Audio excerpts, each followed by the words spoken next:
Lower dump.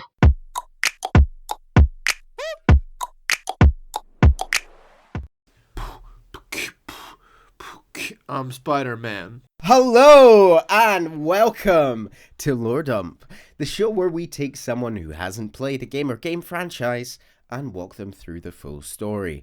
I am your host, Neil, and I am joined today by Chase. and... The exaggerated swagger of a white Monty. Oh no! So early! Oh, and that's right, folks. That's a reference. Oh, I was about to say I have no clue what that is. That's right. I was trying to go for chilled, relaxed vibes for once, and then Given the context of that quote, I was not sure whether I was going to touch upon it, but hey, we got there. That's right, folks. Today I'm confused. We'll explain in a sec. Sure. we are covering Marvel's Spider-Man Miles Morales, the follow-up to the hit 2018, originally on PS4, exclusive game by Insomniac. Chase, you had quite a good time with Spider-Man 1, right? I did. I also have a funny history with Miles Morales. Yeah? I've not played it, but I do own it. remember, Because I bought it thinking that it was like a Game of the Year edition and that this was just a DLC for the original game. It is not, in fact. It is its own game. It is. Yeah, so I never bought the original Spider-Man. I never played Miles Morales because I got annoyed that it wasn't the game I wanted. Unfairly, kind of at the time, it got some criticism for people who said it was sort of a jumped up DLC. And it did come out for a slightly lower price, didn't it, than the original? $10 cheaper. Because this is like a shorter experience than Spider-Man. It's like a 20-hour experience. The main story's like 5 hours, you know, but there's quite a lot of side content, and as there was in the first one. And New York gets a lovely lick of paint. It's winter. It's Christmas time. There is a blanket of snow over Manhattan, where this game takes place. There's a really cool thing where you can zip through Christmas decorations. Like, you can line up and zip through them, and it looks really cool. For the context of the exaggerated swagger, Chase, so there was a GameSpot review when the game first came out, and the reviewer, who, to be fair, is a black man, did a statement basically saying, like, oh, Miles has such, because he's differently animated when he swings. And he's like, oh, he swings with the exaggerated swagger of a black teen. And if you want a laugh, go into the comment section of that review, because there was some absolute gold in there from people saying like, "Oh, I didn't realize that, you know, exaggerate swagger, etc." Really, really funny. Really, really funny. Yeah, it's a meme. This game launched to critically very good reception, and obviously set up the sequel, the main sequel, Spider-Man 2, Spooty 2. which we will be covering. Miles being in that is one of the only two things I know about that one. What's your context for Miles as a character? As a character, whatever's in Spider-Verse is every single bit of context I have about Miles. Fair. Black guy from Queens? Yes? Brooklyn.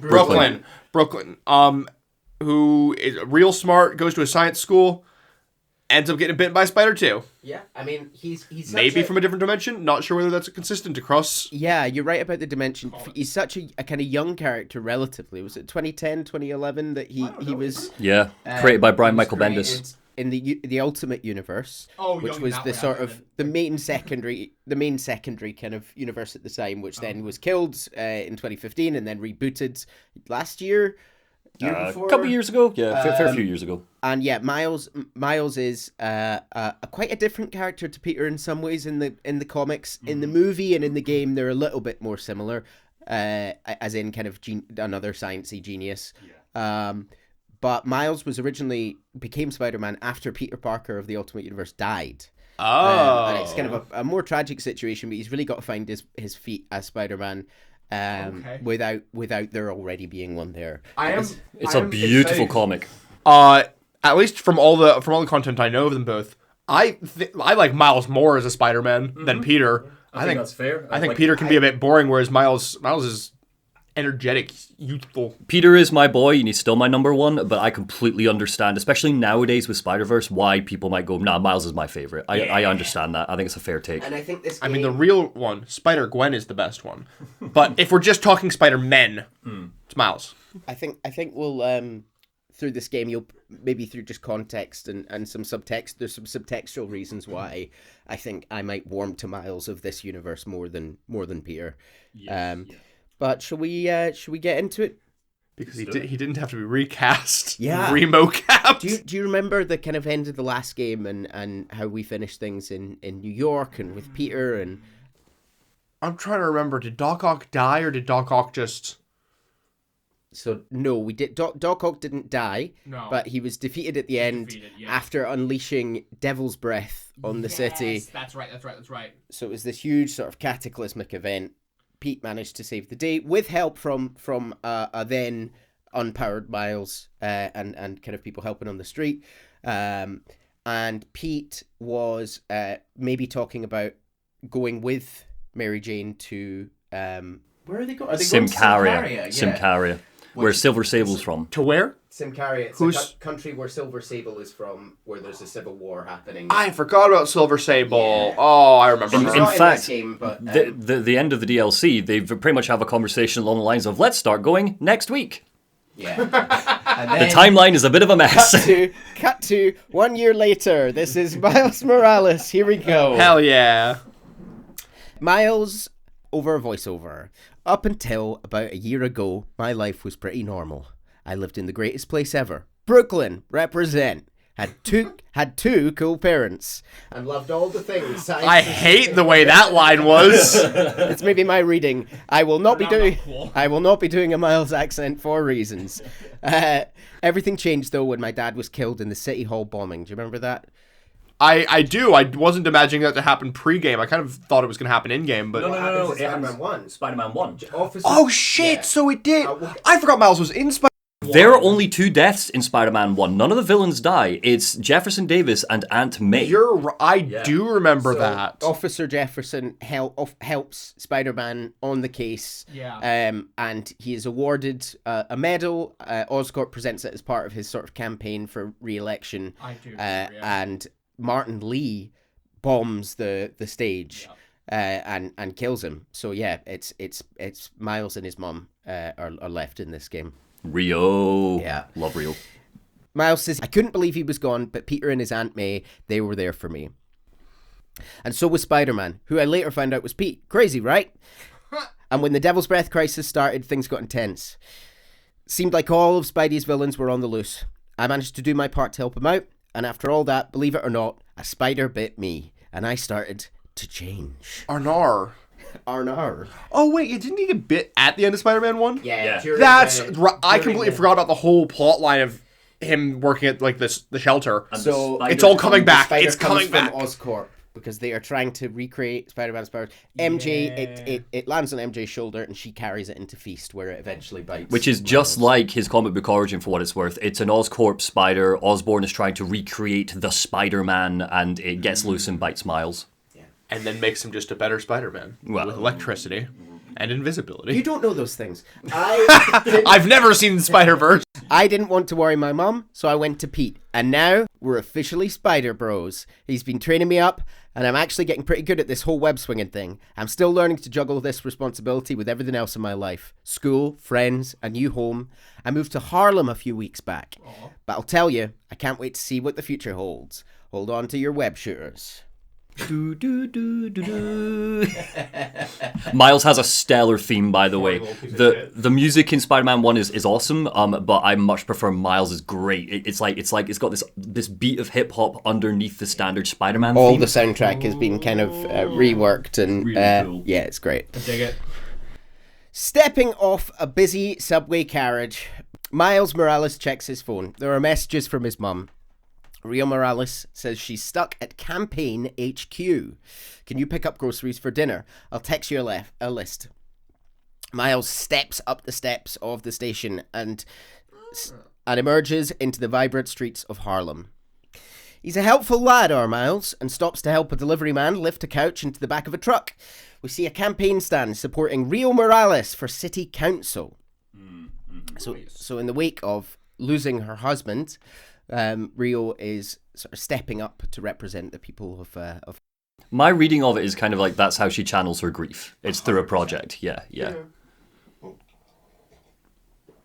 I forget. Remind me, was Rio very present in Spider-Man 1? No, she didn't even have a line. I think she had 2 lines to Jefferson before he got on stage. She has a couple, but yeah.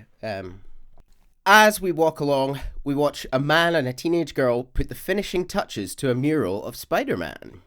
This is obviously classic red and blue suit Spider-Man. He sort of passes them up a paint tin they're looking for or something. And he says, "Hey, you think you're going to add that new Spider-Man too?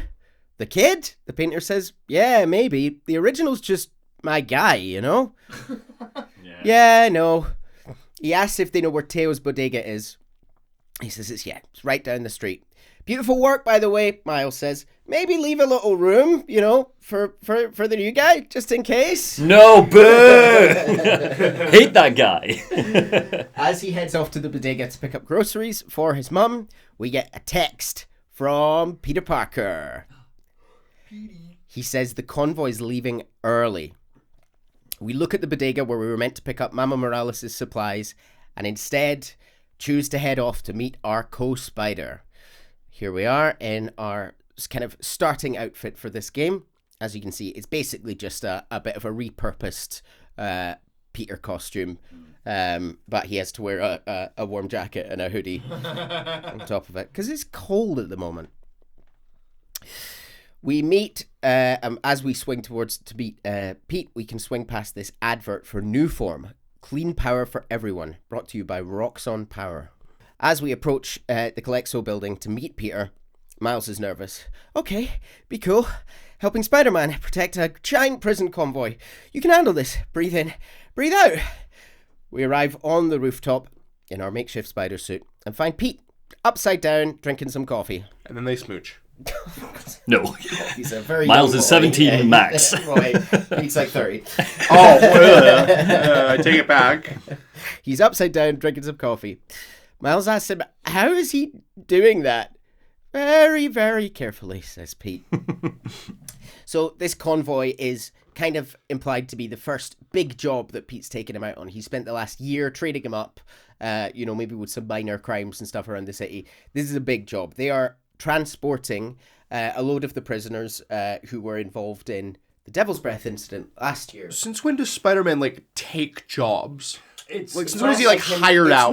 No one's hired him. He has police scanners. He's aware of what's going on.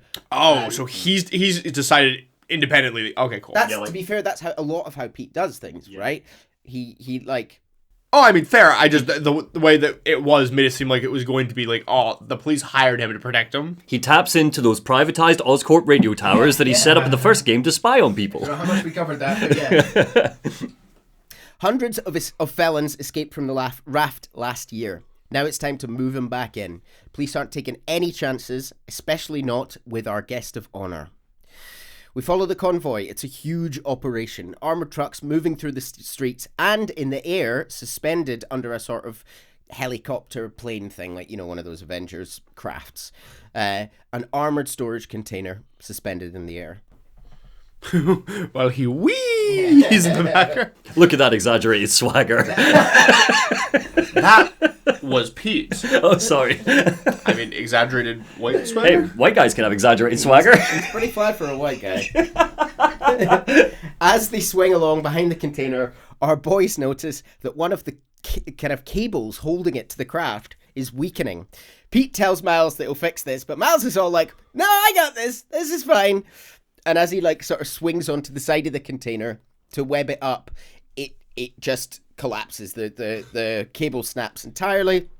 You'd think they would have checked this before they flew. Well, yeah. Well, the implication is that Miles makes it worse by putting his weight on it. Oh, I mean, sure, he makes it worse. But why was it breaking in the first place? Yeah.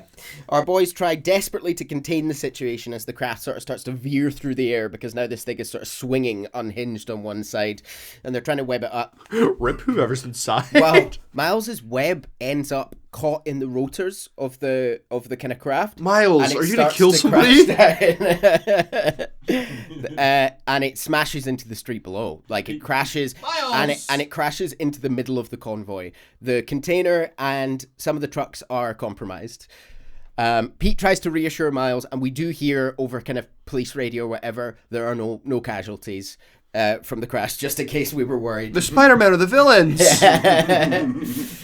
Here we are, sort of crashing. As Pete tries to reassure Miles, the container door behind them begins to kind of crunch and stretch out of the way. Horns blare in the soundtrack as a set of glowing eyes leer out from the shadow of the steel trap. Spooky. Hello, tiny spiders. Rhino steps out into the light, smashing apart the huge cuffs that have sort of been welded to his hands to contain them. You would have thought they would have taken him out of his suit. They can't. He's welded in there. He's in there. Oh! Yeah, that's the thing with Rhino. You can't. Notably, Chase, I don't know if you've got this pointed out later, but the Miles outfit here. What about it? There's something fun about this, Chase, which is that Miles is about to, deal with a Rhino situation with Pete, and he's wearing the same blue parka he wore in Spider-Man 1 when he was running away from Rhino in the container unit when you did that little Miles. It's just a fun little, almost like a little parallel of like, oh, now he's going to have to do Spider-Man stuff in that same parka. It's Oh, that's fun. cool. I did not have that in here. That's really cool. Pete says that he's got Rhino, but you have to contain the other escapees that are kind of broken out from the trucks that were compromised. And as we begin to sort of lay into them, this is our sort of basic combat tutorial. Miles thinks to himself that Pete's never going to trust him on a mission like this again. And there's some classic banter back and forth as the prisoners are just taking the piss out of Miles. They're like, really nice work on the helicopter, kid. Heroic stuff. Pete is on Rhino's back, kind of classic, as the Russian giant charges through the streets of Manhattan. He calls us as we try and contain the prisoners. How are the streets, Spider-Man? Honestly, kind of terrifying, says Miles. Christmas in New York. Gotta love this town. And as we're fighting off these prisoners... I missed the quips. Yeah. Well, Rhino's sort of smashing through buildings with Pete in his back in the background of our fighting scenes. Sort of going, Alexi, favorite holiday music. Nothing post-1965. Go! Rhino's like, I love that one. Mine's fa la la la la la la la. So, I forgot that last time I had like an eye roll or a groan counter. yeah. I'll have to restart another counter. Pete's not as featured in this game, so I wouldn't worry. Some of the prisoners are have found a nearby truck and they're escaping into the back of it, and we're kind of made to go and stop them. But right then, Pete tells us that he needs our support, so we have to kind of let them go. Miles takes a shot on Rhino's back. They sort of tag out, and he latches on, and he's sort of trying to steer him with his web shooters. I think we've got them crashing through the streets here. This is him tagging over, and eventually we start sort of careering through buildings, through offices, and a frantically desperate Miles is trying to steer him away from groups of people as we eventually crash through a kind of shopping mall. And I mean, we go through this whole mall just trying to not knock down pillars and people. And Pete is, you can see the webs in front. Pete is kind of swinging in front of us, moving people out the way, pulling pillars out of the way, just trying to make sure we minimize any damage that's happening here. It's probably my favourite opening out of the three, I think. They've all got good openings, but this is my favourite. Pete, scale of 1 to 10, how are we doing? Well, 10 for generating spectacle, 1 for minimizing destruction.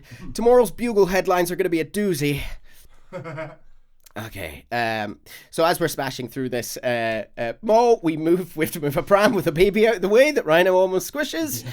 Hey, you know you're ruining Christmas, right? The last 6 Christmases I was locked behind 30 feet of steel. I intend to enjoy this one. The scene shifts. We see a man in a Santa costume running lines. He's a menace. Too soft. He's a low-energy menace. Too easy. Maybe he's a weak-minded... The wall explodes as Rhino charges through the set, Miles flying behind him, held on by webs, and Pete following shortly behind. Hey, Jonah, looking good, says Miles. Pete swings behind them. Very festive, Jonah. Look at the little peace sign he's doing. And they're gone. Menace! A feckless, treacherous, unhinged menace! Jared! He was here! Right here, Jared! We're swaying behind, we're clinging on to Rhino for dear life when Rio Morales calls us. Son, where are you? It's getting late. Hey, Mom. Yeah, coconut milk. Still trying to find it. Be kind of an adventure. Are you running? Yes, sorry. Trying to catch a train. By this point, we're back in the streets, and even with both Spider-Men on his back, they can't seem to slow Rhino down. It's now or never, Miles. We gotta stop him. We've gotta bring him down fast. What are we gonna do? Let us raise temperature. Rhino charges into an energy plant, running straight through a colossal container of flammable gas, blowing both of the Spideys away. Explosions rock through the Roxxon factory. Are you proud of yourself? No, that's actually in the script. Yeah. Shit's gone wild. We're sort of fighting off goons in this rapidly collapsing factory as Pete takes on Rhino one by one. Pete is suddenly thrown through a wall and crumples unconscious to the floor. Miles tries desperately to rouse him. He's like pleading with him as the hulking form of Rhino emerges from the factory wall. Pete, hang on, man. Pete, are you good? Pete! This Spider-Man is broken. I would like to exchange for a new one. This one will do. And Pete kind of comes to and he's like, Miles, get out of here. Like accepting this could be the end. Miles squares up to the behemoth. Back the hell off! Sort of lightning, orange energy crackles through his chest and up his arms. He stares down the impending charge, energy coursing through his chest and arms, and bang! He meets the charge with a flying punch, knocking the giant on his ass. Better Spider-Man! What was that? How am I even doing this? Electrolytes? Some kind of field induction? They begin to fight. So you take over fighting while Peter's unconscious. The electrical attacks do seem to have a noticeable effect on Rhino as compared to normal punching. He's in a big electric metal suit, I guess. So you take up the fight. It's a good fight, isn't it? It's a great fight.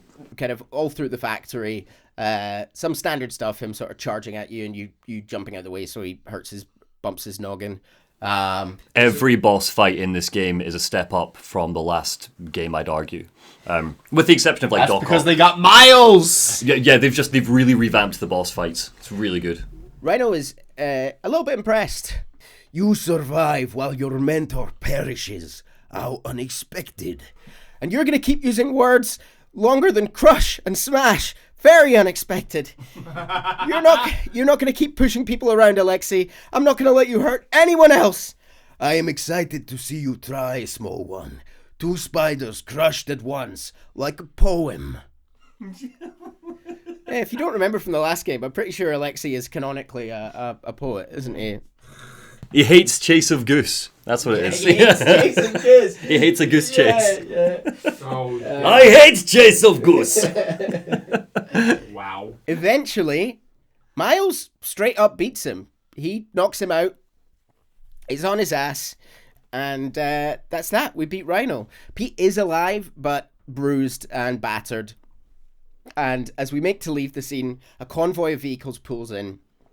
And these sort of heavily armoured red troopers get out. They're sort of decked out. Space trooper motherfuckers. Yeah, right. Futuristic weapons, kind of red cyberpunky helmets.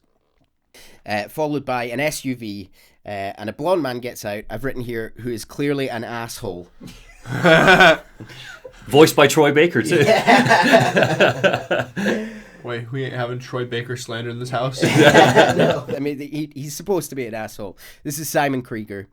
Guys, wow. Just wow.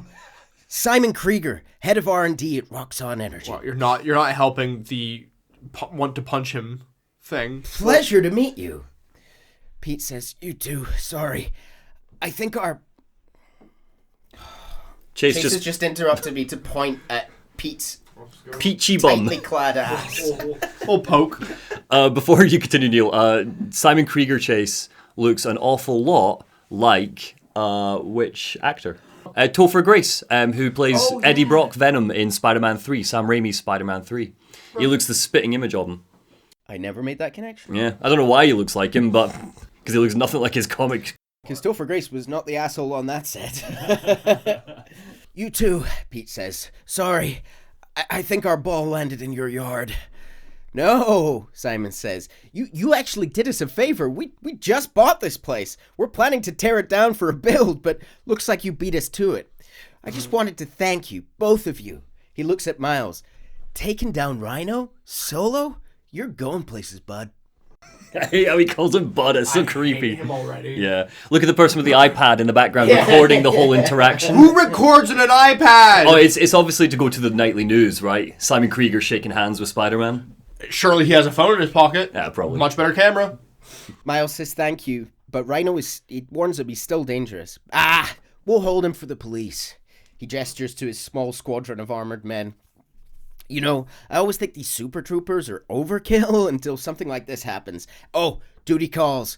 Hey, really great to meet you both. Future's looking bright. Pew pew pew pew pew. Yeah, he's a pew. finger gun kind of guy. I'm not an unusual boss. I'm like a cool boss. Okay, Pete's not getting the groan counter. This fucking guy's getting the groan counter. We leave the scene and catch up with Pete and Miles enjoying some hard-earned pizza on a nearby roof. Bioelectricity, says Peter. Wow, gotta be honest, little jealous. Hey, look, I got nothing on the OG. Think we should run tests tomorrow? A little voltage and... On the OG? You have like several powers on the OG. He doesn't believe he does. And at the moment, he only has one. Think we should run tests tomorrow? A little voltage analysis?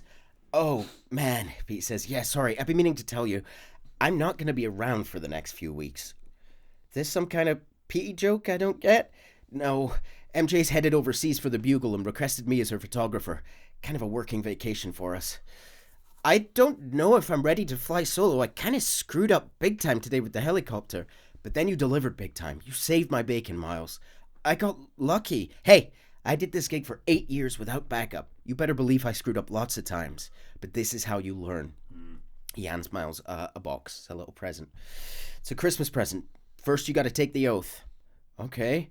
They do a dumb, adorable little Spidey salute like this. Yeah, we're all doing it, everyone. Take the oath. Yeah, for any wrestling fans, it's a bit like the NWO click. Too sweet. So they do the Spidey oath, the very real thing, Spidey oath. I promise to do everything in my power to protect this city. I promise. That's it. That oath a real thing? Totally. Didn't just make it up. See you in a few weeks, Spider-Man. He turns back. New York's only Spider-Man. As Pete leaves. Red flags. Pete dies the second he falls off. Pete falls off that roof and dies. As he leaves, Miles says that again to himself out loud. I'm New York's only Spider-Man. Please don't screw this up. We swing off. Sorry, Neil, very quickly. There's a lovely touch here with the subtitles. So up until this point, it's been Spider-Man and Miles. Whoops. Mm-hmm. And as soon as Pete says New York's only Spider-Man, Miles' subtitle changes to Spider-Man. Oh, yeah, for the rest of the game. It's really cute. Yeah. We swing off to meet Miles' pal, Ganke. Ganke is the only other person that knows right now that Miles is Spider-Man. That's it simultaneously. As much as that is nice, I feel like from an accessibility standpoint, that would make people very confused, and they probably should have just had them both say Pete and Miles from the get-go. Fair. In Spider-Man 2, they make it that it's Spider-Man for both of them, but they've got a little logo next, so it's like red for Pete and black for Miles, for their suits, for their masks, which honestly is a little... no, it's fun though, isn't it? But I get the accessibility point. Because where does the alter ego end and the superhero begin? You know? Under the mask, we head off to meet our best pal Ganke at the park. Ganke is waiting for us by a sort of, oh god, I can't even think. It's like a statue thing. You don't really know Ganke, do you, Chase? Not a clue. He's not in... okay, fun thing on this. Do you want to take this, or do you want... No, I think I know where you're going. So, fun thing on this. Ganke is, in the comics, he is Miles' best friend in the whole world. And Neil will tell you more about Ganke in a minute. But the Spider-Man Homecoming movies, the Tom Holland movies, has Ned Leeds. Ned is basically Ganke. I was kind of thinking that he looked a bit like... It's on purpose, because a lot of Tom Holland Spider-Man stuff is very Miles-coded. A lot of that younger sort of generation in the school, a lot of his stories kind of parallel a lot of the early comics. And then in Spider-Verse, they were going to put Ganke in Spider-Verse as Miles' friend, but they decided against it because they thought people would get confused about Ganke and Ned Leeds. Even though Ned is a rip-off of Ganke. It's a shame. It's such a shame, because Ganke rocks. But Ganke, similarly to Ned is our best friend and our sort of man in the chair, as Ned says in those films. He's in the comics. He's the tech genius. Yeah. Miles is very clever. Miles is kind of more of a artisty, musician-y, social media-y kind of character, whereas all the tech side of things is handled by Genki, who kind of has that role in this, except Miles is also kind of a genius in this. Actually, is absolutely a genius in this. There's no There's a line later that I don't know if Neil will reference, but there's a line later that I want to tell you, Chase, if Neil doesn't have it in the script, because I want to know if it's nonsense. It's a computing term, and I want to know if it's nonsense or if it's actually real. I can't remember if I paraphrased, but I have it, yeah. I'm sure you have it locked in the brain for when it comes up. It's in there. Genki says, dude, is this spider related? Please tell me you got a piece of Rhino's horn or something. Pics I've seen of this fight are straight up nuts. It's definitely spider related, Miles says, and definitely better than a horn. Christmas present from Spider-Man. Open it, dude. Put it on. I'll cover for you. And we sort of duck behind this this monument to get changed, and Genki's kind of covering for us with his arms out as people are walking by, and he's like, what's the matter? Never seen a guy change clothes in Central Park?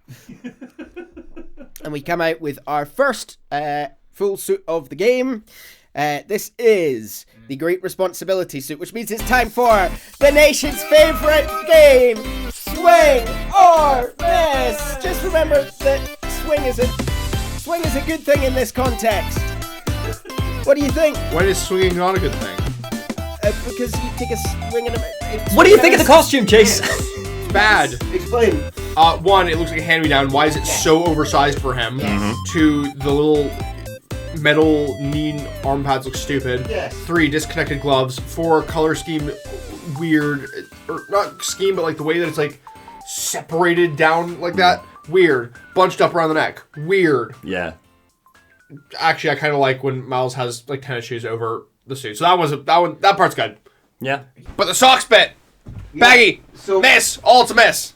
What do you think this costume like tells us then? Legitimately, this looks worse than his last one. Yeah. Thematically, this gives like the first suit that we usually see like Peter make in like the movies and stuff that looks shit and baggy.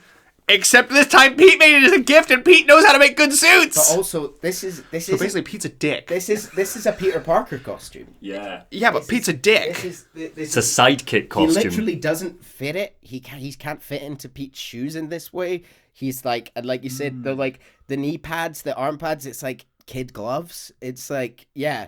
A lot of people like this suit. I like the colors on it. I like the tone of the blue and but. Yeah, this is our first suit. Fun thing about this, so this is again a reference to the comics, because this is what Miles wears when he starts to go out and start doing his thing, and it's after Peter Parker dies. And when Peter Parker dies in the Ultimate Comics, his identity as Spider-Man is also revealed as all part of it's a big public spectacle. And so Miles is swinging around in the red and blue as a Halloween costume, and people are like, that's some really bad taste, man. And he's like beating up like muggers, and they're like, hey, wait, are you like a new Spider? That's really bad taste, man. Yeah, it's really good, really good. As Miles finishes putting on the suit, a heads-up display appears with an animated Peter in the corner blowing a horn. I'm sorry, what? I said, yes, that's the part that I was wanting at. Miles Morales, congratulations and welcome to your very first super suit. This gives us a bit of a tour. It's clearly Pete is so excited to have given this to Miles. He's kind of fucking programmed and animated this. You can imagine him like last week, just like in his study programming it, giggling to himself. Yeah. So we swing off in our new suit, say goodbye to Genki. As we head away from this scene, another voice comes through the speakers in the suit. Welcome to Just the Facts with me, your truth-slinging host with the most, J. Jonah Jameson. Miles is like, what the fuck? Does Pete set his suits to play Jameson automatically? I think he might be a masochist. It's a kind of like depressing thing about Pete, is that he clearly has JJJ on autoplay.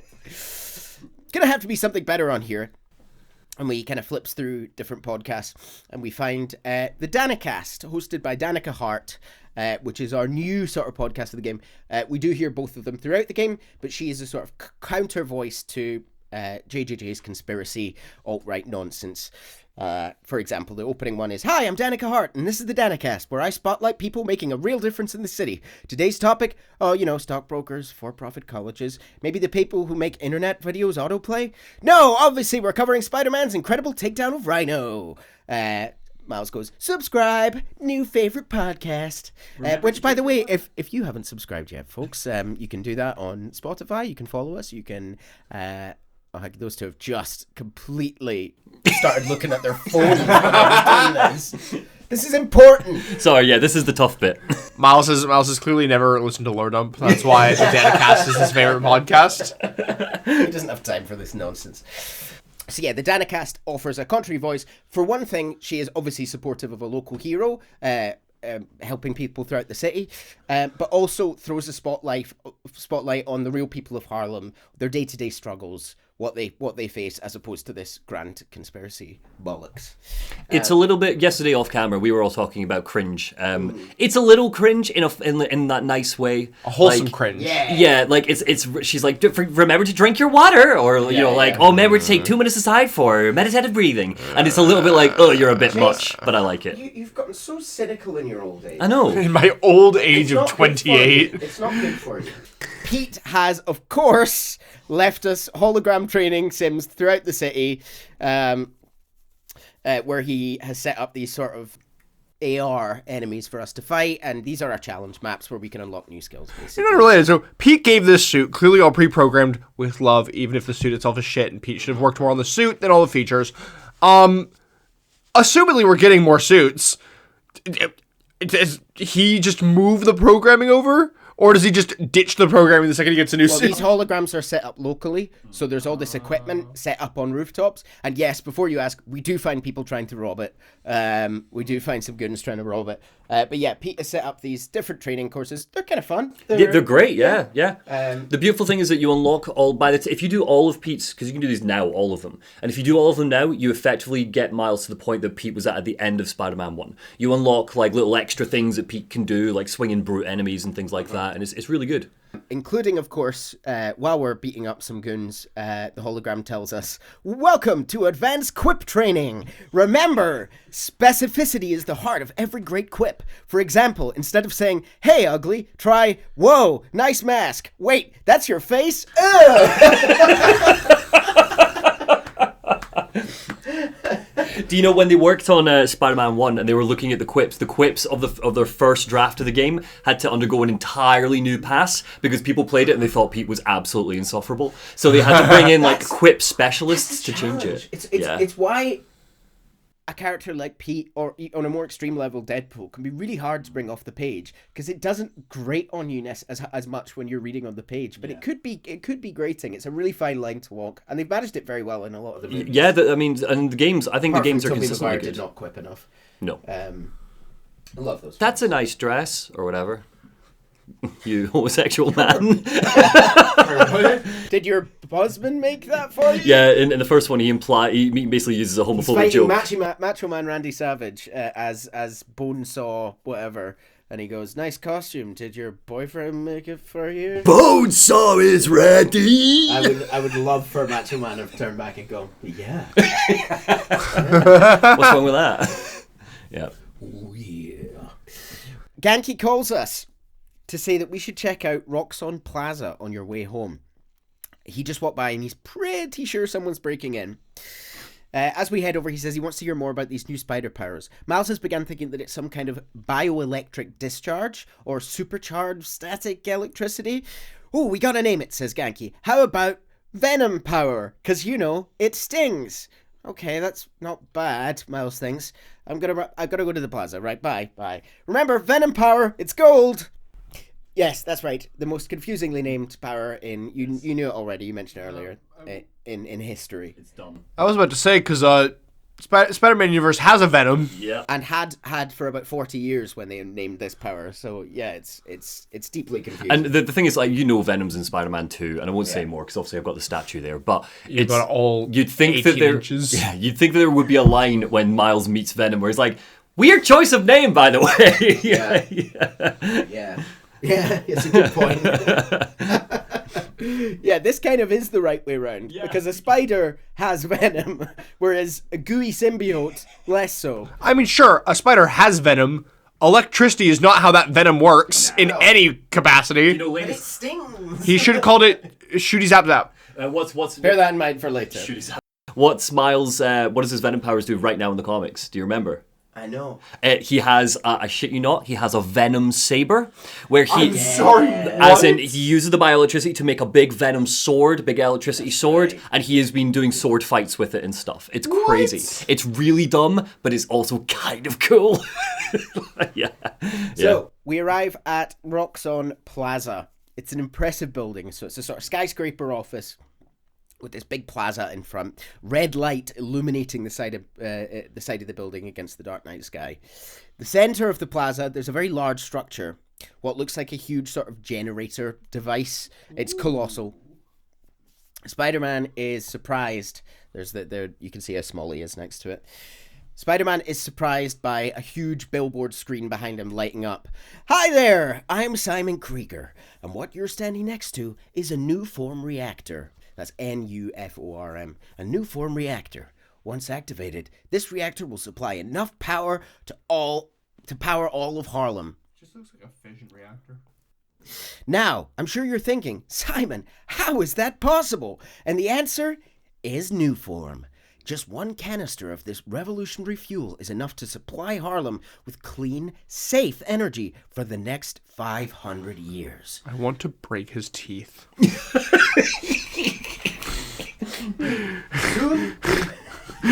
He's bringing clean energy to Harlem. That's amazing. What do you mean? What a lovely man. Yeah.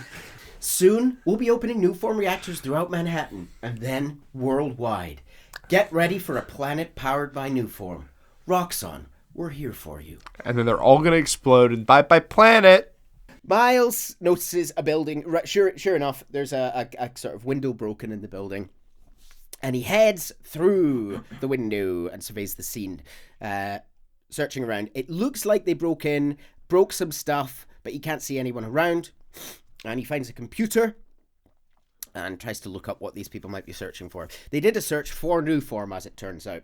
A man enters the room, sneaking up on him, and we see the man activate some kind of nano-modular metal electricity tech on his arm. A sort of huge metal gauntlet appears out of... It looks like it could be nanites at first, forming into this huge metallic fist. He sneaks up behind us and crashes us through a window, and we fall down into the plaza below. He's joined by similar goons, all dressed in kind of black sports gear, with these sort of metallic face masks, each with their own tech. So, like, I think I've got here, like, guns materialize in their hands. It's quite cool. And they've all kind of purple lighting in these black suits. I dig it. Yeah. I'll tell you now that these people are called the Underground. They're dope. I love them. Man, this night will just not quit, Miles thinks. This tech is unbelievable. But it turns out that Venom fucks that shit up. If you obviously can't use Venom powers unlimited, it's a kind of combo thing. You build it up. You know, it's not quite a combo thing, but you build up a meter, and you can use your Venom powers to disrupt this tech and then beat these guys down. It's a really cool combat system, this game. Yeah. It feels quite different from Spider-Man 1 because of the Venom stuff. It's great. Yeah, 100%. I think you touched on your review that the two kind of different types of people you fight in this game, these are the kind of quick, live, speedy, dodgy boys. People. Yeah. Miles thinks that these weapons look like they might be some kind of memory metal. Bear in mind, we are still supposed to be picking up supplies for dinner. It's Christmas Eve, right? Has he found the coconut milk, though? He has not even looked. God yet. damn it, Miles. Yeah. Dad, son. We get a call from Genki. Your mother is trying to run for office. She's busy. We confirmed to Genki that yes, there was a break-in, and these underground goons were looking for something called... They were looking up new form, which we know is this experimental fuel. Genki says, don't worry about the shopping. I did the grocery shopping your mom wanted. No. But she's wondering where the hell you are. Dinner's almost ready. Please get home. Is he like Rio's second son, basically? He is. We find out that he is staying with us for a few weeks. Oh, nice. But we'll speak about that a bit more when we get to the home. As we beat up the last of the goons, we can hear them talking about the fact that they're moving the new form to the plaza they want to find out how they're doing this. How are Roxxon moving this new form around? And then they find it. Eventually, in this room here, we overhear the underground saying that they found out the new form transportation routes, and they're delivering this information to the Tinkerer. We beat up the last of the uglies and start to head off. Miles has had a long day and says he's got to get home. Christmas dinner sounding pretty good right now. I'll look into that group and the new form shipments tomorrow. We arrive at the Morales' home. Miles hurriedly changing. He kind of standard Spider-Man. He gets in through his bedroom window and changes into a nice boy outfit with a shirt and a little jumper over the top. It's funny. He does a thing in the mirror, doesn't he? And he goes, fresh. It's fresh. looking good. So the flat is a beautiful space, isn't it? It's full of life. It's warm. It's really lived in. Although Rio and Miles have just moved into this flat. I think before it was his abuela's flat. And obviously with them moving to Harlem after Jefferson's death, they are just getting set up here. Ganke is staying over for a couple of weeks, which means lots of time to work on new spider gear. Miles' room and the whole flat is covered in moving boxes, with the Morales still unpacking their old life into this new home. We can find Miles' suit designs and loads of other mementos, including a picture of Miles' middle school graduation. He's standing with a fellow student, and a young man is behind them, grinning with his arms around them. On the back of the frame, it reads, "Congrats, Miles and Finn. You're going to kick high school's you-know-what. Rick." We head through to the living room, where Rio is putting the finishing touches to dinner. Yeah. Ganke has just spilled something on the floor and is dancing awkwardly around it. We tell him it's all right, man. Stop it. But yeah, the whole flat is kind of like fairy lights and warmth and family mementos. Yeah, it's lovely. It's a very cozy flat. Yeah, Ganke's very chase-coded here, I think. Ganke spills a thing, and Ganke's first response is to go into Miles' room, open his laptop, and start furiously Googling ways to get rid of the stain. Also, if you go back a second, absolutely how I dress as well. Yeah. And I'm 99% sure I have those same glasses as well at home. And you're a technical genius. Yep. Like, give Genki some long hair. That's just me. On that note, yes, sorry, I skimmed over earlier. So during the VR missions, so one of them starts to glitch at one point, and Miles goes over, and what he starts to fix it, and he mutters to himself as he opens up the laptop, and he starts typing away, and he goes, "Looks like a kernel panic. I'll try a BIOS reset." Does that make any sense to you? BIOS resets, I think. Yeah, but the kernel panic. Kernel panic is a thing. That's a real thing. Yes. That's What fun. does that mean? I don't know. I just know it's a real thing. Okay, We'll cut that. We'll cut that. I don't know. that. You saying you don't. Yeah.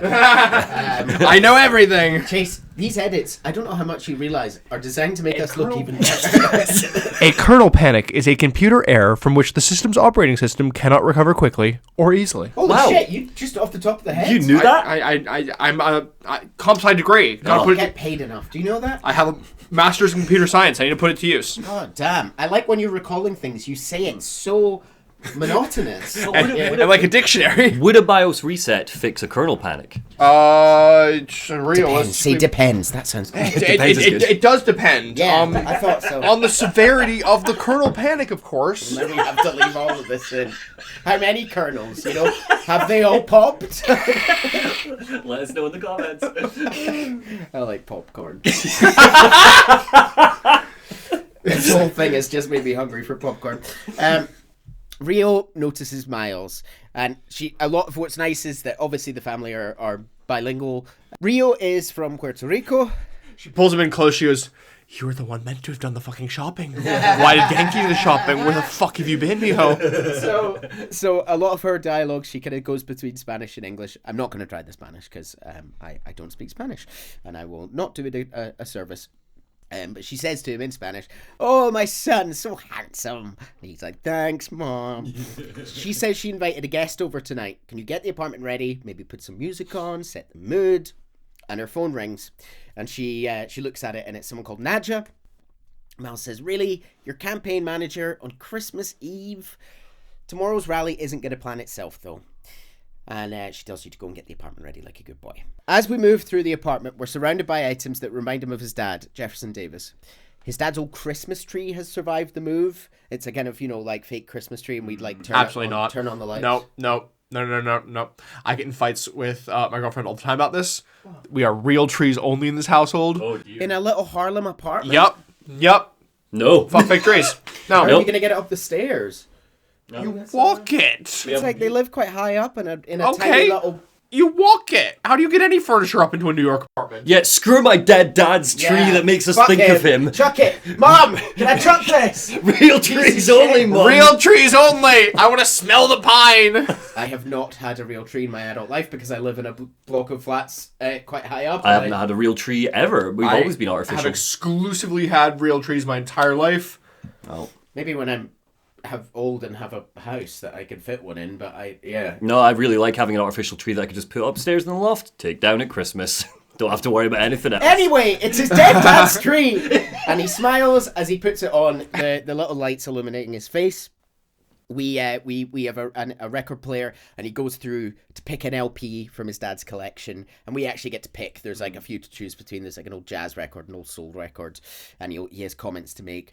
He chooses Miles Davis because it makes him think of both of them together.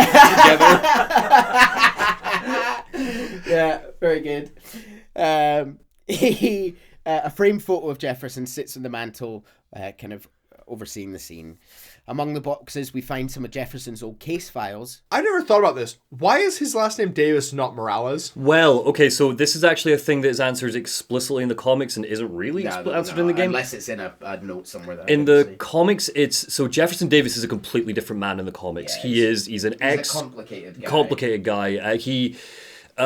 His and Miles' relationship is a bit messed up in the Ultimate Universe because he hates superheroes with a passion, and Miles' mum dies in the comics rather than his dad, and he blames Spider-Man for the death. There's a really beautiful, harrowing moment where Miles reveals to his dad that he's Spider-Man, and his dad's first response is, "You killed her," and it's horrible.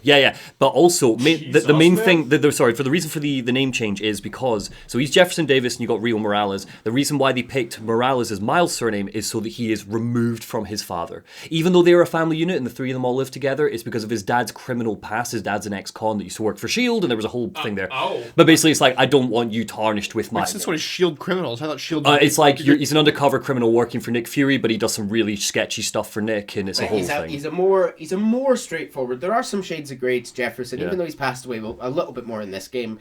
But he is a far more straightforward... He's basically a good dad in this. I'd say he's a good dad in the movies as well. Yeah. He's got a binary moral compass. Is the only thing really you could point to. So we find some of his old, obviously there's boxes everywhere. We find some of his old case files. One in particular stands out, marked the Prowler. Arnar. The doorbell rings. I don't know who that is.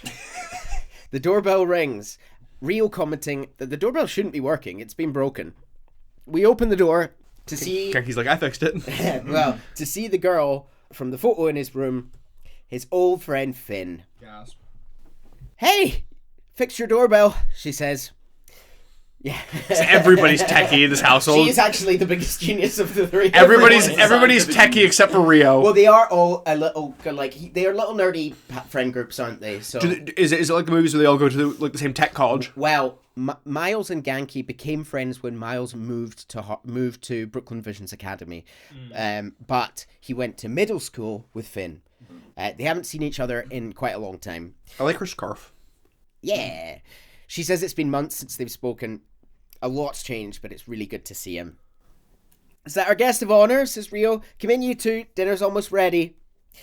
She's very polite, and thanks Mrs. Morales for inviting her. They all say how much they missed her, and Ganke gets an awkward introduction. Finn, this is Ganke, my best friend, my friend from Brooklyn Vision's Academy. Ganke, this is Finn, my best friend, my other best friend. Ganke says, oh yeah, you guys won the middle school science fair at county, right? You made a energy converter, they both say together. Jinx! That classic thing that everybody makes at their middle school science fair. Yeah, it's my biggest criticism with this game is that they try to almost Insomnia, in an effort to make Miles feel like this character that can stand on the same pedestal as Pete eventually, they almost try and make him too brainy. And I quite like it when Miles is just, he's not that clever, he's good enough. I want, she makes the converter, and then right next to it, it's Miles' this little baking soda volcano. So this is, we'll see later, this isn't your standard, this is a county-wide science fair sponsored by Oscorp. So this is like the generation's next great minds kind of thing. And yeah, they won with an energy converter. They sit down for a family meal. It's wholesome as fuck. Yeah. Rio asks Finn to tell her everything you've been up to. You still in robotics club? I had to quit, but I've been studying biotech on my own, she said. Nerd, says Miles. She retorts, says the guy who has to wear an ascot to school. Genki cuts in, hey, that's only on Tuesdays. What? Yeah, because it's a private school. yeah. Brooklyn Visions is a private school. What's it called? A charter school, right? Yeah. Rio asks if Finn's brother Rick still works for Roxxon. Finn's face falls and she quickly changes the subject, sending it back to Rio. I don't know how anyone could work there after seeing your last campaign ad. You really went for Simon Krieger's jugular. So Rio, part of her campaign that she's running is pushing back against Roxxon, who are this kind of new presence in New York and specifically around Harlem. And she said, we only like our old crime. Oscorp only.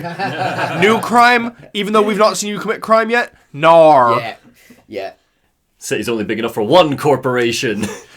Remind me, Oscorp is still about, right?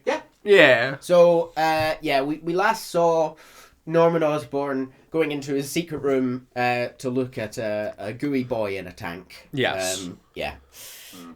We learned that his son had not, in fact, been in Europe, but was undergoing extensive medical treatment. Yes. Osborn isn't really a small criticism in this game, but he's not a presence whatsoever in this game, and in fact, it's not even really commented on like what he's doing. I would actually say there's a good reason for it, and I don't have a criticism for it. I would say that Oscorp is a kind of coastal level threat almost, whereas this game is about Harlem and about the Spider-Man takes care of New York as this big concept. Miles is focused on the people of Harlem. And Roxxon are this huge presence that have moved in, kind of taking over old buildings, The assumption is, I guess, that Oscorp is currently doing damage control for Devil's Breath. I just wish there was like a throwaway line about it. They were probably really wrecked by that for a while, because he was very publicly exposed, wasn't he? Norman? Yeah. Rio says, that reminds me, Genki, you have a certain flair for social media. Could you spread the word about the rally tomorrow? Genki says, yeah, we'll be trending by midnight. Genki, you know how to use the Facebook.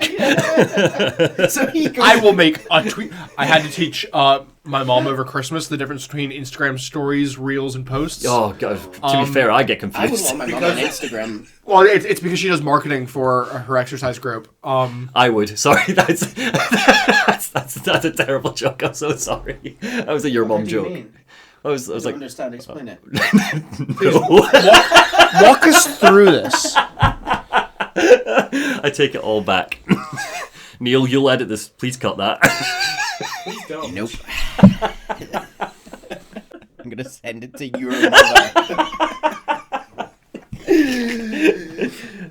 So yeah, Genki goes off to do some nerd shit on his laptop. Nerd shit. Rio says that sometimes it feels like Simon Krieger's her real opponent. Roxxon has so much influence here, but don't answer to anyone except their shareholders. Harlem needs someone to fight for the community. A little bit later, Finn and Miles are doing the washing up together because they're good kids. What's going on with you? Miles says. What do you mean? You seem, I don't know, distracted? You want to talk about it? Not tonight, she says. It's Christmas. Hey, how are you handling the move from Brooklyn? I mean, it's fine, Miles says. You hate it. No, that's your I hate it, but I'm too nice to say it voice, she says. No. I don't know anybody here. I'm always having to ask for directions. You need to find a good restaurant, she says. A barber shop, somewhere you can shoot hoops. You'll settle in.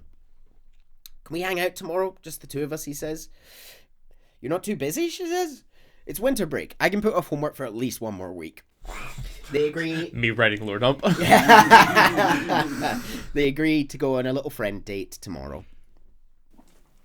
The next morning, Genki wakes up Miles, because they're like staying in the same room at the moment. So Miles is snoring loudly, and Genki wakes him up to tell him that he stayed up late last night while doing nerd shit and presumably making sure people show up to Rio's rally today, and designed an app for your new suit. It's actually not for This is suit. great. I don't know why Yeah, this it's is cool. like that. Oh no, This the is groan really was just the implication that you can do that overnight. Yeah. Oh, right, yeah. So the thing's got a crazy custom OS, nothing I've ever seen before. But I ran it through. Oh yeah, that's right. He pulls some of this from the suit. That's why.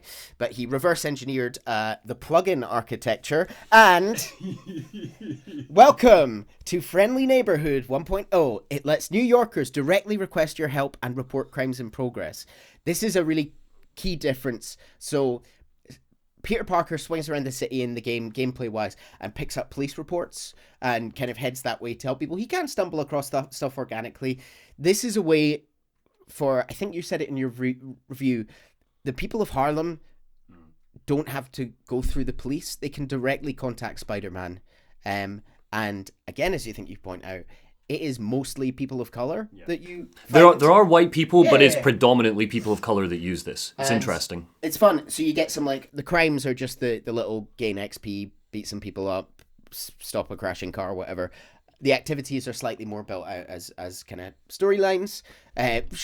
Just little standalone stories for the most part. Missing cats. We head to, is it Teo's Bodega? Well, there's two missing cats. You got Teo's Bodega, Yeah. which is the main cat, and then you Yeah. got the other one that goes into a sewer, and Miles has to like follow it, and it stinks and it's horrible. You have to follow its smell. We save a cat called Spider-Man. That's a bodega cat, and there's the little reference to that meme from around the time. He goes into the store and he can pet one of the cats, and he goes, "It's a good cat right there." But yeah, Spider-Man is a cat who we rescue. That's one of the more notable little side stories. But there are serious stuff as well. One of them is like a girl. She sends a message to the app being like, "I want a selfie with Spider-Man." And we get there to take a selfie, and you're like, "Oh, what a weird thing to do." And in the background, like, a building blows up, so we go and sort that, unrelated to her. My favorite, and on the note of Miles learning to fail because it's such a key part of being Spider-Man, is one of these it's just some icicles hanging from a crane that's like frozen up a bit of the crane. Miles goes over to try and fix the icicles. He messes it up, and a part of the crane falls off. So he's got to like fix that before a train hits it and things. Yeah. It's really cool how there's just these small little tailored moments, and they're really, really good. The first mission we see on one of these, as you can see here, says Harlem trains out of service. Is this the main story required one for tutorialization? Yes. Correct. Of course. The request, Genki says, came from a guy named Aaron Davis. Wait, what? Says Miles. That's my uncle. Does he know you're Spider-Man? Genki says, no, it's going to be a coincidence.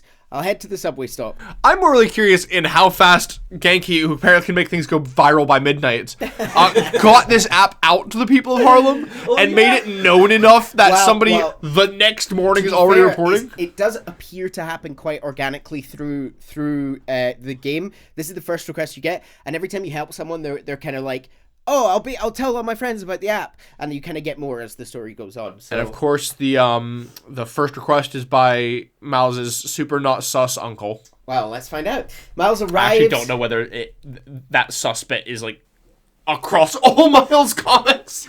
So you're going into this with the knowledge that Aaron Davis is the Prowler in the Spider-Verse movies. Is that what you're saying? Okay. We arrive at the subway station where Uncle Aaron works. Miles kind of puts on a bit of a voice. "Hey there, you need some help? I'm Spider-Man, by the way." "Yeah, I know. I'm Aaron Davis. I think somebody's messing with the train sensors, so they're not getting data from the main relay, which means trains can't go, blah, blah, blah." As we make to leave and fix the situation, Aaron stops us and goes, "Wait, where's the other Spider-Man? He's on vacation, but don't worry, I got this. He definitely didn't recognize me," he thinks as we swing away. And this is actually... Meanwhile, he's in the background. Fucking Miles. also unrelated and just making him more sus. If he is the Prowler, maybe. Not a chance would he not just fucking fix this on his own. He would just go deal with this on his own. Yeah. Probably kill him. We'll see. Yeah. The Prowler, I will say one thing, is very different across all the different, because he's kind of a villain, but with some reforming, with some kind of redeeming qualities in the movies, isn't he? In the comics, he is a monster. He is a monster in the comics. comics. Kill Miles in the comics.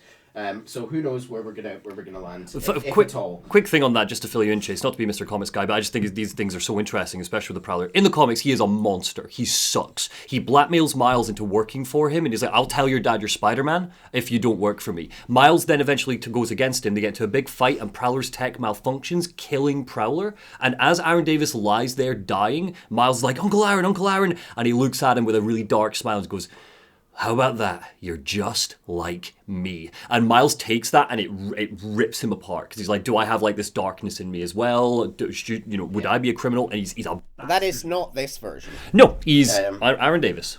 So yeah, Aaron Davis is just a guy who works at a subway station.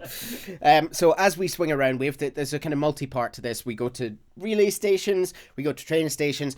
Essentially, someone's blocking the signal, doing a best. Eventually, we find like underground goons. The underground uglies are there, like trying to get information about train routes. We beat them up. Along the way, we can find this mural of the Tinkerer that we've heard a little bit about. Aaron seems to have heard a little bit. He kind of phones you a couple of times as you're going across the city fixing the trains. And he's the one who mentions the underground. He heard about the break-in last night. Miles asks if he knows anything else about them. Aaron says they think of themselves as a young mafia.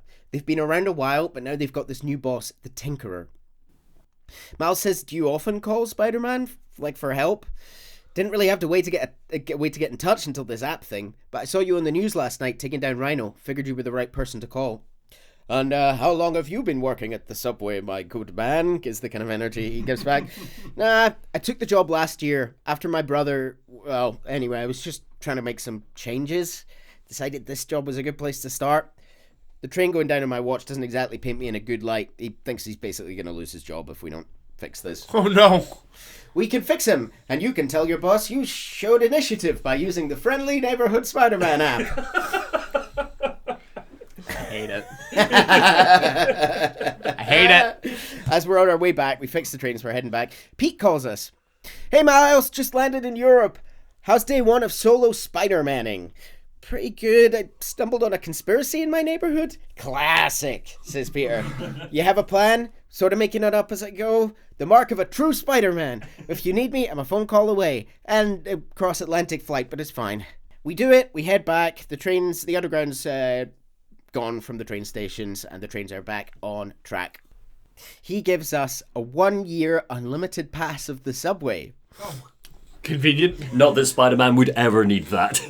Also, not sure why a random worker would have the power and authority to give that. His name on the pass says Miles Morales. Miles sees it, freaks out, and sort of goes, "Bye!" And as he's making to leave, Aaron goes, "Miles, hold up." And like Miles's head just kind of comes back down through the window. Aaron says, "Hold up. I kind of suspected when I saw the news yesterday. Watching your moves on those escape cons, juking guys left and right. Could have sworn I was back at the park playing pickup with you and your dad. You were quick then, but you are a lot quicker now. Don't worry, I won't tell your mum." That's two people who already know his secret identity, by the way. He promises not to tell your mum, and he says, "Look at you. If your dad could see you now, he'd probably freak out." "No, he would definitely freak out." "So you taking over the other Spider-Man?" "No, like I said, he's on vacation. And he left you in charge? It's a lot of responsibility for a kid your age. I can handle it. I hope so. But if you get it over your head, give me a call." Oh. Miles is on the phone to Rio as we swing away, asking if she's heard of the underground, because Rio's kind of a bit of a local figure at this point. She says they've been vandalizing Roxxon property and kind of recruiting youths from the area. The youths? The youths of Harlem. Not the youths. He mentions that he ran into Uncle Aaron at the train station. He was like, "Oh, I was on my way to somewhere and I ran into him at the subway." She doesn't sound happy. He's not supposed to be speaking to Uncle Aaron. Uncle Aaron's kind of cut off, is the idea. I'm trying to remember, was Uncle Aaron cut off in the movie? It's quite similar to Spider-Verse in that sense. Yeah, there's a bit of friction between the family and Aaron. Yeah. We meet up with Finn for our little friend date. She's on a kind of roof waiting for us, and she shouts down, "Hey, Molasses!" That's clearly her their childhood nickname for him. We head onto the roof. Miles is such a little dick. He's like, the whole time he's like, "Oh, you know I don't like heights, right?"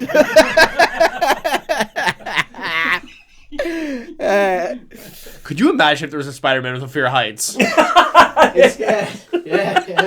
I bet there is. He's like, he gets his super hard. He's like, all the fucking power. I fundamentally believe that the heights they're dealing with, everyone has a fear of. Like, just being thrown off a skyscraper. I don't think that's like a phobia. I think that's just everyone should be afraid of. They head up to the roof, and it turns out that Finn wanted to meet here to uncover a time capsule they left covered up here when they were younger. So it's kind of under a metal plate thing. Time capsule's seen better days. She asks if he remembers the combination. It's been a few years, he's not sure, and we flash back. Memory flashback. The same roof, but Finn's brother Rick is with them and opens the box for them. You gotta be kidding me. Y'all gotta start remembering this code. I am not always gonna be here to tell you. We'll remember. Okay, what are you gonna put inside this bad boy? It's a secret time capsule. Only Miles and I know. Boom, says Rick. That's right. Keep it secret. Keep it safe. Nerd shit. Stop it! You're so cynical. That's Lord of the Rings, you bitch. You love Lord of the Rings. That's the quote of the episode. It's Lord of the Rings, bitch. You love Lord of the Rings. Yeah, we'll ask you about the difference between a fucking Maiar and a Valar, and we'll sit for 25 minutes. And then Eru Livitar sang into existence. I'll put the Yakuza Lord up to There was shame. a song of discord. No! Metalcore, no! Anyhow. So yeah, we're in this flashback. They ask Rick if he's going to take that job at Roxxon or what. Why? Rick says, you gonna take it if I don't? Maybe, says Miles, waiting to see what they offer me. Ah, competition, Rick says.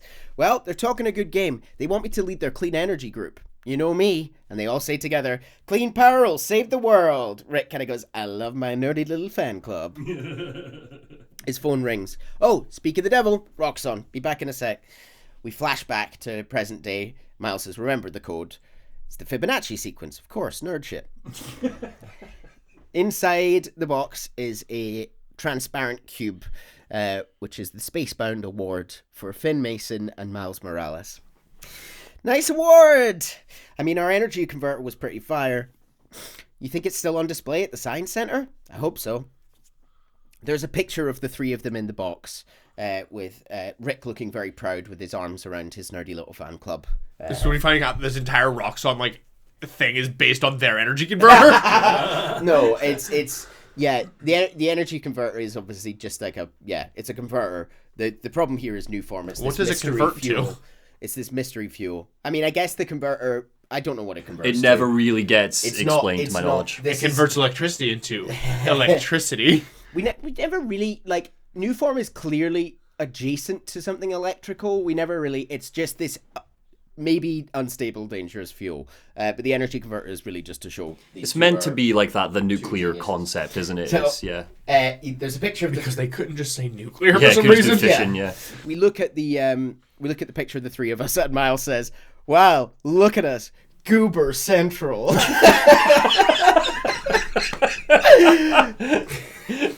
Rick looking suave as ever, though. Finn looks upset again.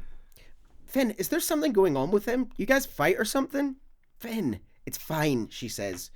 Finn, why did we really lose touch? She says she's late and she's got to go. But he says, I feel like there's some stuff we're both not sharing. Next time we hang, no secrets, okay?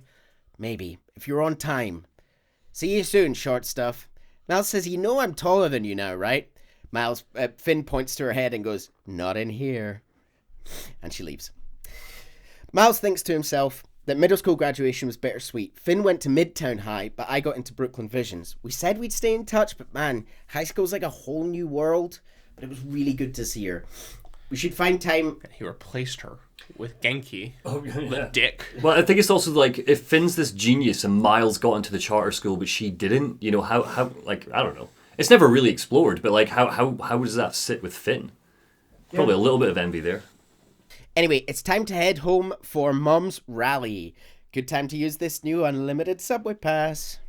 It is Christmas Day now, right? Is she gonna question where he got that? Yes. Yeah. Those are expensive. Yeah, I guess. Well, she's not going to see it, is it? She's presumably at home getting ready for the rally. Genki and Miles head out from the flat later on that evening. They little chucks a snowball at him. They head towards the rally.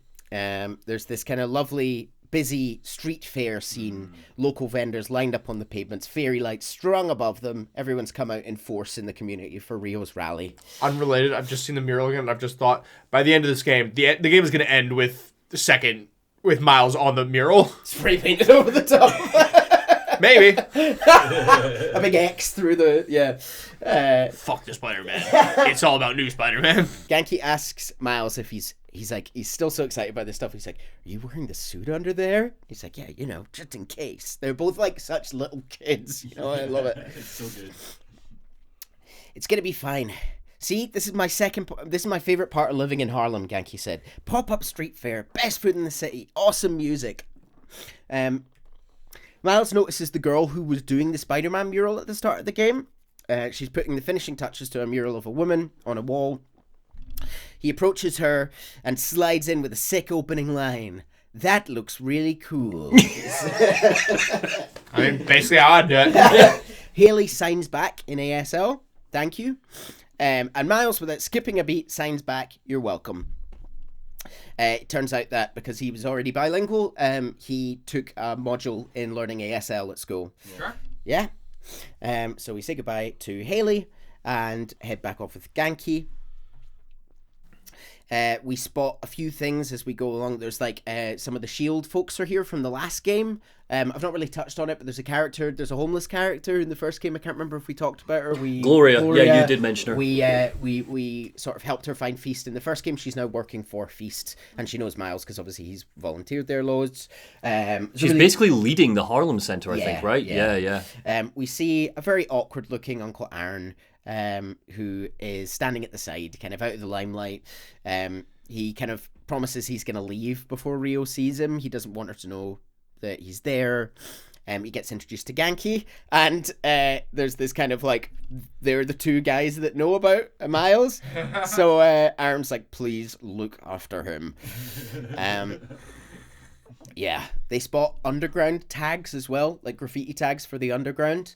Miles wonders what he thinks they'll do next. Genki says hopefully they realise fighting Spider-Man is just too much trouble and decide to go home. All I can think is that the last rally did not go well. No, it's not a good precedent, is it? No. For all the kind of loveliness of the scene, the boys notice that there are no cops patrolling the street, but that there are Roxxon guards patrolling the limits of the event. Well, is this the second day in a row that we're having privatized policing? Well, exactly, yeah. It's everywhere. Rio takes the stage and a crowd of locals cheer. Woo! She got my vote. Do you remember what we lost, she says, when Roxxon bulldozed this block?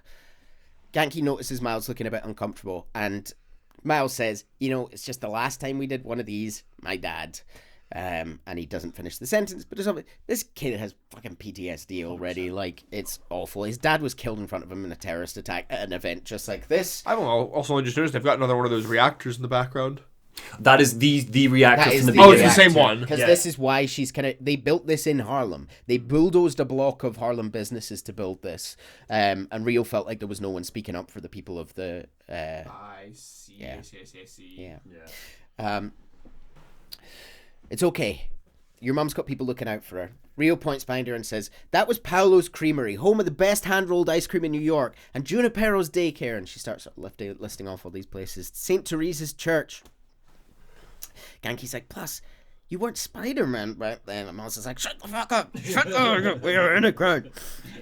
Even now, says Rio, and we kind of cut away to a bridge. Even now, Roxxon is transporting Newform, its experimental fuel, across the city, but they won't tell us the risks.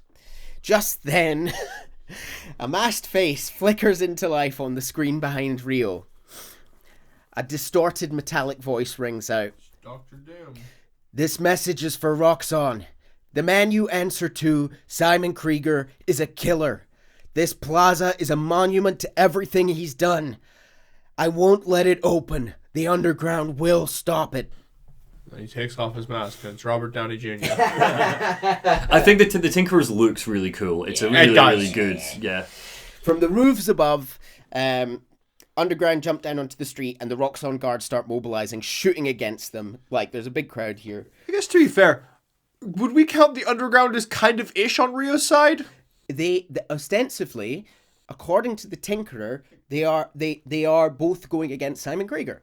Yeah. But I would say that I can't imagine Rio likes vigilantism. Endorses certainly not like destruction of property, kids being like young teenagers being recruited, violence. So she like doesn't like what her son is doing at all. Well, they have guns and like swords, as we'll learn. Like they're like, I mean, they're like sabotaging the trains and Miles stuff. also has a venom sword. Yeah. They're sabotaging public services. They're like, so yes, they might have the same enemy, but yeah, they are here to stop this facility from being opened, this plaza. So it's not technically open yet. Screams break out and the crowd disperses. No explosions this time, but Roxxon just immediately start firing at these guys. Spidey starts to punch and kick the Underground and Roxxon with his hands and feet. Is that a late night? The Underground are like shouting at each other, and at him they're sort of going, the Tinkerer's set to focus on Roxxon. This isn't about you, Spider-Man. You attacked the wrong rally, he says. I stopped you at the subway, I'll do it again. Why is it the wrong rally? Because it's my mom's shit! Ganke calls us. We've gotten suited up. We're fighting these guys. Ganke calls us to say that, Miles, we made it home, but Nadja's driving your mum to the hospital. Miles obviously freaks out straight away. Ganke says she's okay. She just hurt her arm. She fell when she was leaving the podium. Don't worry, we're taking care of her. Miles says this attack doesn't make sense. I thought they wanted new form, but there isn't any here. I have to figure out Tinkerer's next move. How does he know there's not any there? Well, because they're at a rally. Like, why would there be a rally at Rio? Why would there be new form in the boxing building right behind? Well, it's being transported across the city. That's what Rio. That's the only thing they know. So they know it's not here. It's on its way here. So why are they attacking here? Well, yeah. It's a weird thing it's a weird place for them to have attacked. Bang! An explosion rings out, visible all the way across the city from the Braithwaite Bridge across town.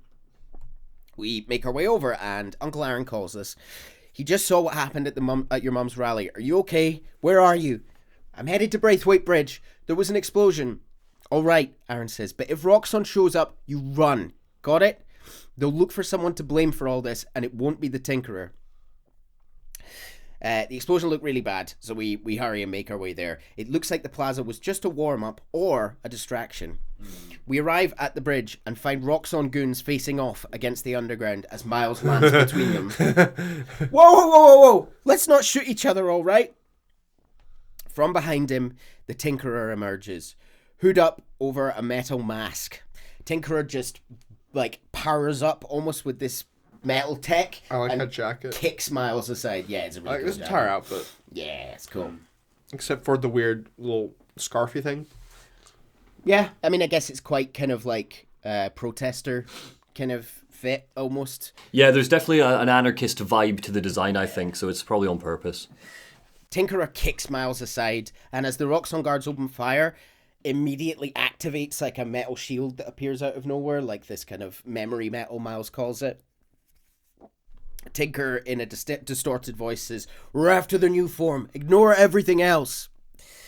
Tinkerer rips the doors off the Roxxon truck, which is why they've caused this explosion, revealing rows of canisters stacked high, each presumably containing Roxxon's experimental fuel, new form. Tinkerer removes a canister, and it hums and crackles with white light. "Get rid of him, then grab as much as you can carry." Two uglies try and hold Miles back, but Venom courses through him, and he beats them both off at the same time. Yes! Yay! That's just for you, sweetheart. Firing a web at the canister, Miles pulls Tinkerer toward him. The two grapple over the device, Miles' newfound electrical powers coursing through it and up Tinkerer's arms. And if you remember, that disrupts this metal tech. "What the hell are you doing?" Tinkerer's mask dematerializes as the venom reaches her face. It's Finn. Oh, yeah, it checks. I was thinking earlier that I thought the Tinkerer was woman. This checks. Yeah. Did you for a second think it might be Rick, her brother? No. Interesting. So Because about the only thing was, the second that I saw, I went, that's a feminine figure, that's a woman. yeah. I did not click Finn, but that checks out. Oh, that's interesting that you didn't clock immediately, because she does show up, and in the first scene, she tinkers with the doorbell, gets asked about the robotics club, is the smartest person in the room. But so do Miles and Genki. Yeah, no, I get it. Like, there's too many geniuses in this one to It's really... not a criticism. I think it's very po-faced that Finn is the Tinkerer, and specifically, if you know the comics, the Tinkerer is a man in the comics called Phineas Mason, not Finn Mason. I'm assuming, is there a Finn in the comics, or is that just no, changed? no, This character might as well be a new character. Yeah. It's fun. Miles's eyes widen in horror, and he lets go. She smacks him into the back of the truck, where he lands against the rows of new form canisters, charging them all with tasty electricity. He's destabilizing it. Get down! The truck blows, throwing Miles away as the whole bridge begins to collapse. Something about this is giving cat meme. Failure number 2. Yeah. Oh, Jesus, he blew up an entire bridge. Okay. Finn makes her escape with the canister. Miles, Genki immediately calls to ask if we're okay. We let Genki know that the Tinkerer is Finn. Miles thinks to himself, I just saw her today. If I'd put everything together, if I'd just talked to her, I was so happy to see her. I wasn't paying attention. I have to pay attention. Genki tries to talk us down, saying that it's not our fault. But Miles is totally in his own head about this. It's all his fault. People are trapped on the bridge as it begins to collapse, so we use some classic web shtick to hold the bridge together. Oh, because he has to do this. Every Spider-Man guy. Yeah, this is the look, isn't it? The pulling on web. Was this a film theory that they did? Which one is the actual strongest based on like the tensile strength of the webs and stuff? Yeah, this has got to be up there. I mean, he pulls sort of two parts of a bridge together. People can make their way across, and as the situation finally begins to calm, he sort of webs the bridge up. Spidey, sure enough, is confronted by Roxxon goons. We've got eyes on the other Spider-Man. Please advise. What's going on? Genki asks over the kind of headset. I have no idea. And Roxxon, the guard, sort of listens and goes, copy. And they all raise their guns at him. No. I'm not your enemy. And there's kind of a crowd of people there. I'm not your enemy. I just blew up a bridge. Well, he didn't really blow up a bridge. Like, their new form energy blew up a bridge. And Tinkerer knocked him into that, threw him into that container of energy. I will say, in what world would you be putting electrical discharge into the new form? I feel like that's not inherently their fault that it blew up. Well, no, I feel like this sounds really bad, me defending what is meant to be the evil crap. That's fine. No. Just let Chase sit with that. You sit with that, Chase. You enjoy that. You enjoy defending Roxxon. This is actually a very fucking important scene for different reasons. This is a brutal scene. Yeah. They immediately raise their guns at him. There's a crowd of civilians on the bridge behind them, and they start going, what are you doing? He saved us. Leave him alone. He's just a kid. One of them pulls out a phone and starts recording this. This particular parallel. Yeah, this came out in 2020. Yeah. The Roxxon guard just grabs the phone out of the civilian's hand and throws it away. But they're all like, we're watching, we're seeing what you're doing. And as they train their guns on him, Miles, for the first time, goes invisible, vanishes. But before he does, he's screaming at them. He's like, I saved them. I saved these people. He kind of has a panic attack. I think yeah, that's he basically does. The invisibility kicks in while he's hyperventilating, basically. What the hell? Where did they go? There's one legend of a civilian who's like, did they push him? I think they pushed him. With another newfound ability and crippled by self-doubt after this disaster at the bridge, he makes his mistake. What happened to Roxxon being here for us? They were going to shoot me. They didn't even listen. Miles catches up with Genki at home. J. Jonah Jameson has Simon Krieger on his show, and Miles has clearly been listening for a long time when Genki comes in. And they're smoking some weed, and there'll be a meme made out of that that's going to go around for years. Oh, God, Jesus, yeah. He's sketching in his notebook as Genki comes in. Here today is Simon Krieger, discussing the destruction of Braithwaite Bridge. Look, I want to root for the new Spider-Man, but his, what did you call it, bioelectricity? That cost us Roxxon property and destroyed a bridge. Roxxon had nearly dealt with the underground when Genki flips it off. He's like, this is messed up. That is not what happened. Finn's the Tinkerer, says Miles. She stole the new form. No idea why. And it's my fault the bridge blew up. No, it's not. Rio comes in. She's headed to campaign headquarters. You boys needed anything while she's out? She could pick up some Dolce de Coco. I thought you said you'd quit after last night, Miles said. Why would I quit? I said I'd fight for my home, and I meant it. But you could have died. Our family doesn't give up, she says. You know that. He kind of smiles begrudgingly and says that some Dolce de Coco would be great. She leaves. Ganke comforts him. When I got powers, I thought I'd be able to fix anything. Do anything. Do all the things that Spider-Man does. Whenever you say Spider-Man, Ganke says, you always mean the other one.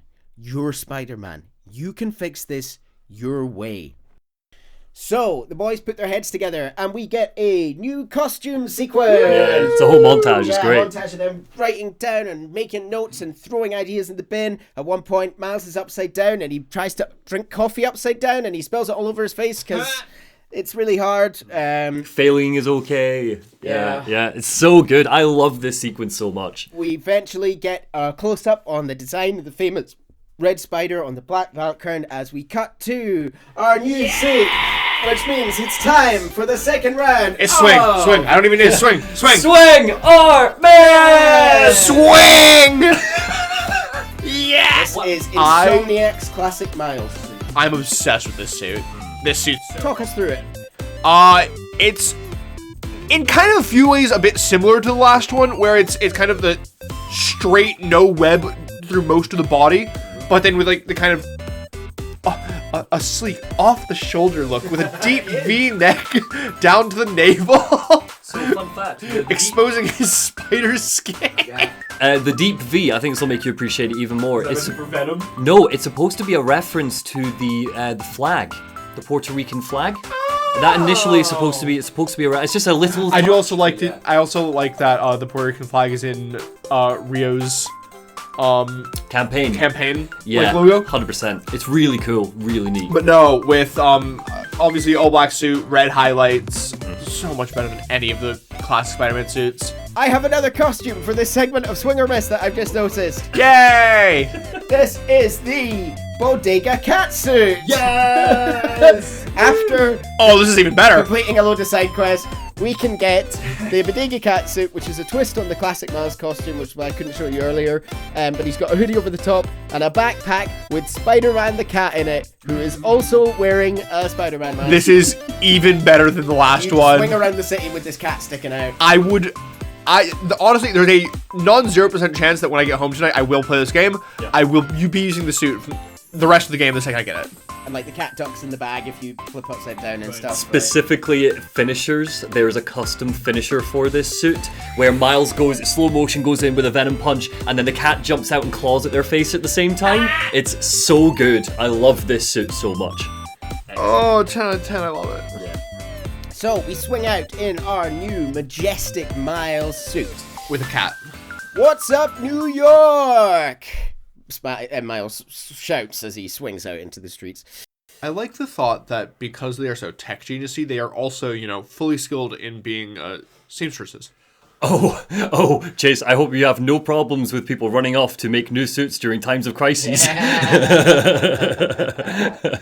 Pete calls us. This thing that, is a very quick thing and doesn't take my, semi-professional seamstress girlfriend weeks and weeks to make a single outfit. Yeah, you can just do it overnight, just like making an app. It's part of the spider bite, This is actually Venom powers. Pete calls us. He says he saw the news. It wasn't Simkarian, so either a bridge exploded or a bagel was fumigated, which doesn't make sense in context. Either way, I'm looking at flights. I can be back tomorrow night. No, Miles says, don't do that. I figured out who's responsible, and I'm going to stop them. I promise. Okay, I trust you. But if you need help, I'll be on the first plane home. Otherwise, I'll see you when I get back in a few weeks. Okay, and good luck learning Simkarian. I really empathize with Pete's, need to be back in New York. He's in Simkari just checking all the time about news. He's a control freak. I do, but simultaneously, I feel like the fact that he is on a job for J. Jonah Jameson. No, J. Jonah Jameson doesn't work at the Bugle. No, he's got his own. He's got his own podcast. He doesn't. He was fired years ago, or doesn't. Oh, okay, never mind. No. MJ works for the Bugle, yes, and she's hired Pete as the photographer for this job. The Onion bought his radio show. That's what's going to happen to Roxanne after they collapse. Miles thinks back to when Finn had a family repair shop. Not a family repair shop. Finn's family has a repair shop in Midtown. I think that's just called family therapy. Would you say that's where they tinker? Yeah. She used to do all her work there. If I'm lucky, she still does. Genki says, wouldn't it just be easier to call her and talk? I mean, that was kind of Miles's first instinct anyway. Hey, buddy. Well, I know you blew up a bridge last night, you know. Well, like, Miles is clearly more comfortable with, like, the people around him knowing that he's Spider-Man. So, like, maybe just talk to her. Miles says he's not sure, though. Seeing her on the bridge, he didn't really recognize her. He needs to figure out why she's all doing this first. So he did recognize her. That's why his eyes went wide. We arrive at the boarded up shop. It's sad to see it like this, but we sneak in through a window. Old electrical equipment lines the shelves. Guitars hang up behind the counter. 3 generations of Finn's family have owned this shop. Rick almost sold it when their parents died, but Finn convinced him not to. Searching around the store, Miles of course finds a hidden room where Finn must have started designing her kind of early gear. Miles comments that it's funny how they both started wearing masks. On a computer, we find a video file from 6 months ago. Finn sits in front of a camera. Her brother Rick sits behind her. He looks sick and is hooked up to some kind of IV. She says, running a test upload. Rick coughs heavily in the background. Half my team is sick, but Krieger still won't admit its new form. We need to do this tonight. You sure we're ready? You sure we're ready? We have to be. They broke ground in Harlem today, ahead of schedule. Poisoning the city to make a buck. They keep cutting corners, ignoring safety reports. I can't let them pervert my work like this, Finn. Okay, first we flush the core, then we wipe all the data. You're sure they can't just make more of this stuff? No. As long as we take out the backup supply in Jersey too. But without me, they have no idea how Newform works. Project will be DOA. That classic thing where only the one person knows. I'll record us, Finn says. Things go wrong. This video uploads straight to the Bugle. Perfect. She looks at him. Ready to save New York? Ready. There's a second video. A bloodied and bruised Finn sits in front of a camera, alone. Damn it. No phone uploads. Phone must have been damaged. I won't let tonight be for nothing. She bursts into tears. I promise, Rick. They were trying to shut the Newform project down, Miles says, but something went wrong. Last known location of her phone. If I can track it. He's tripped some kind of silent alarm and Underground Uglies arrive on the scene. But helpfully it happens to line up with a stealth tutorial and we take them all out. If we can find Finn's phone, maybe we can understand what happened to Rick, why she became Tinkerer. We get a location. Calling Genki to fill him in. I know why she's doing this. Something happened to her brother. Something bad. Rick was working at Roxxon. He was their lead scientist on Newform. And it looks like the Newform was making him sick. Simon Krieger's been telling everyone how safe it is. Well, he's lying. Finn and her brother tried to shut down the prototype reactor, prevent further development. I don't know what happened yet. Finn recorded the whole thing on her phone and then lost it inside the lab. I'm on my way to get it. As we head off to the Roxxon research labs, a figure watches from a nearby rooftop. Roxxon Research Labs. This is where the whole Newform project got started. Yes, it's a very evil-looking build. I'm sorry, who builds their building jet black with red accents? Assholes. Looks like it's straight out of Tron. Disruptors. Yeah. Tron-ass building. The director of Disruption. Shut the fuck. We sneak in through the vents and creep around the lab. Miles' spidey sense tingles as the mysterious figure approaches us from behind. Miles whips webs on either side of him and kicks him into the wall. Howdy, Prowler. The Prowler laughs. What's so funny? His mask comes down. Damn, Miles. For a skinny kid, you hit hard. Uncle Aaron? You're the Prowler? Twist. Weird of him to just like instantly be like, oh yeah, you can know this. You're Well, cool. he knows Miles's. Isn't he a villain though? Who said that? You're the Prowler? My dad had a file on you. I know. And I bet you got a lot of questions right now, but we need to get you out of here. You picked the wrong lab to break into. I'm not leaving until I find what I came for. Listen, Prowler said. I did some work for Roxxon a while back. You don't want to mess with these guys. If we get caught in here, then help me. Stubborn as your father. All right, but we do this my way. I know a place I can access the security terminal, let you know what's coming. We tell them we're looking for a phone. We've tracked the signal. It's coming from somewhere deep underground. The lowest point of the building is the bottom of the reactor silo. So, like, he's working through security systems, shutting down cameras, letting us know when goons are coming as we kind of sneak our way down through the building. It's a great sequence, this. It's a really good sequence. Yeah. Just, we'll give too much away about his character. Aaron is sincerely trying to help and is sincerely worried about Miles here. From within a vent, we overhear a conversation between Simon Krieger and a poor nerd. Nerd. Oh, with the nerd glasses and everything. Hey, where's the new form I asked for? We're trying to make more, but Mason didn't leave behind any notes. And? Well, I had heard that one canister of new form survived the incident on the bridge. If we had access to that... Don't you think if I had that, I would just give it to you? Yes, Mr. Krieger. I just want to make it clear, without that canister, it will be impossible to hit deadline. Shut up! I am doing everything in my considerable power to find that canister. However, right now, it would help me for you to go back to your lab and do your damn job. Krieger's on a deadline. We tell... He calls... Sorry. Yeah. He calls them... do you have a reference what he calls the people that work for Roxxon? I can't remember. Roxxon Rockstars! Does he switch between that horrible, corny, millennial corporate to... Yeah. This is the real Krieger. This is what you're seeing. Yeah. As we work our way down to the reactor base, we tell Aaron we can't believe he's the Prowler, just as he can't believe we're Spider-Man. He's working hard to jam security and cut cameras. He's a consummate thief. And at the base of the base, we find the phone. It's dead and needs charged. So Miles sends a little sparkly energy down to the end of his finger and charges the phone. Yeah, fair enough. Okay. Why not? Okay, time to look through the video files. That is honestly the best power he has. Yeah. Finn and Rick stand by the reactor. It's glowing ominously behind them. Okay, Rick says, core dump's a 2-person job. You start the override here, I confirm it there.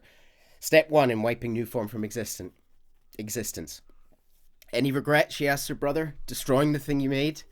You've seen me lately, right? He says. He's like doubled over. He's very sickly. Triggering override in 3, 2... As they go to trigger the override, an energy shield covers the reactor, separating Finn and Rick. A shit-eating face appears on a screen in front of Rick. Industrial sabotage, Rick? Really? Nobody's gonna care about a few sick people in Uptown or a dead engineer. You're just the cost of doing business. I can stop this! I can stop this! Rick begins to try and pull cables out of the core manually. As Finn desperately tries to smash her way through the energy shield, she picks up a chair and is trying to beat her way through, but there's nothing doing. There's a blast of electrical energy and the camera falls to the floor. We hear Finn sobbing in the background. Basically, Rick is just evaporated by a blast of energy trapped in this shield. Yeah, Simon Krieger just pushes a button and wham. We cut back to Miles. Oh, here's poor Finn sobbing on the floor. Rick was trying to save people, and Krieger killed him. I have to finish what they started, thinks Miles. Wait, so has Krieger not seen her? Yeah, to be fair, we hear him sort of say over the radio, there's someone else here, look for them, and she evidently is. So his camera can catch Rick, but not... No, it probably catches Finn. You'd think he'd be Finn. sending people after her. Well, he probably does, but... Yeah. But she's the tinkerer. She's casually going to Christmas dinners. Yeah. Miles decides he's going to shut down this reactor. It killed his friend and needs to be shut down permanently. We use our venom powers to overload the reactor. We could overload it with electricity, shutting it down. The effort leaves Miles crackling with energy, like almost like it's sort of tearing him apart, like it's too much to contain. I apologize, everyone. I am going to have to use the word discharge a few times in this episode. The electrical discharge is absorbed all by him, so it's kind of... he can't contain it. Sorry, what was that sound he makes? That's the discharge sound. It kind of... Eventually, it sort of explodes out of him in a big blast. Could this be a new power? We'll see. Does he make that sound every time he uses the power? You're in trouble now. With Aaron's help, we managed to escape the facility. Uncle and nephew hitch a ride on top of a subway station because we were like in a basement. There's like a subway track. And because they had to use their unlimited subway cards. Yeah, 100%. And if anyone's going to know where they are, it's Aaron. We stand on top of the train. You need to lay low, Prowler says. Don't trust anybody and don't take off that mask. Wait until Roxxon finds a better target. I can't lay low. I need to find Finn. Your friend is the Tinkerer. No wonder you care so much about this. It's not just that. I'm protecting New York. It's my job. Prowler says that Miles should use Finn. Tell her you want to join the underground. Sabotage. Don't tell her you're Spider-Man. Spider-Man, go to her as a friend. Miles says no, it's not right, and she's too smart for that anyway. You'd be surprised, Prowler says. People get stupid when they care about someone, like you're being stupid now. If I told her the truth, maybe I told your dad the truth. I thought he'd have my back. I hoped he would be my brother and all. Instead, he cut me out. If I kept my mouth shut, I'd still have a family. Do we assume that Rio also knows that he's the Prowler? Yes. Okay. You know what you have to do. He disappears into the night. Ganke calls us to say we have a whole bunch of followers we gained since the app went live. It's crazy. I know you've been considering... I've been running some numbers. I know you said no ads before, but maybe if we could reconsider... No. Miles does not want there to be any money involved in helping the people of Harlem. This is like a purely for the good of the act itself. Then he turns on the ads and they're all Roxxon ads. Yeah. Unfortunately, the phone got melted in the electrical explosion. Useful. So we don't have the phone with the video on it. Miles thinks he probably should be dead, but all the energy released in some kind of mini explosion, and he comments that he's lucky he didn't bring down the whole lab. Ganke says he should be taking notes on all of his new powers. Uncle Aaron thinks I should tell Finn to join the underground. I want to join the underground. Then I can take the new form so she doesn't use it for whatever she has planned. Whoa, says Ganke. Like, you lied to her face? Yeah, I guess, but I don't have any other leads. You know what we need, says Ganke?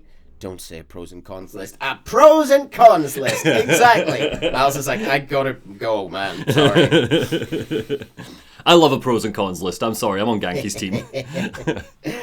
We call Finn. She's checking in on us that we're okay. She saw the news about Rio's rally and wants to make sure we're fine. We ask if she's got time to get coffee. Miles, that Tinkerer person looks pretty cool. She saw the news and nothing else. She did not see it in person. Finn says she can make time to get coffee. There's a place near Edison, near Fist Tower. They don't do foam art, but that means people aren't taking pictures of their lattes, so it's totally worth it. They agreed to meet there. At the coffee shop, Finn said she was really glad you called. I needed a break. From what? Miles says. Oh, just stuff. So... I went to your folks' old shop, Miles says. I thought you might be there. Looked like there might be some kind of fight before I got there. I went inside, looked around, and I found out about Rick. I'm so sorry. What else did you find out? I was going to say, that's a lot to reveal to just drop. That's weird, Miles, because, the only way to get into that secret lab is by Venom punching through the wall. What else did you find out? Finn asks. I really want to help you, Miles says, but you got to talk to me. I'm really sorry your mum got hurt at the rally. If that new Spider-Man hadn't shown up, everyone would have been fine. Please don't try and talk me out of this. Okay, Miles says.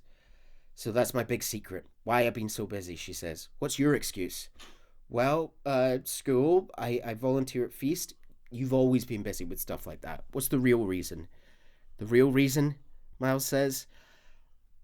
I've been taking on a lot more responsibilities than I can handle lately. Made me push my friends away, but I'm here to fix that. Maybe I could join your club, crew, team? I don't know, Finn says. Rick was just the best guy, Miles says. I get why you're doing this. If you want my help, I'm all in. But if not, no worries. Your secret's safe with me. So he just straight up lies to her face. You're a good friend, Miles, she says. She thinks for a moment and says, okay, let's go.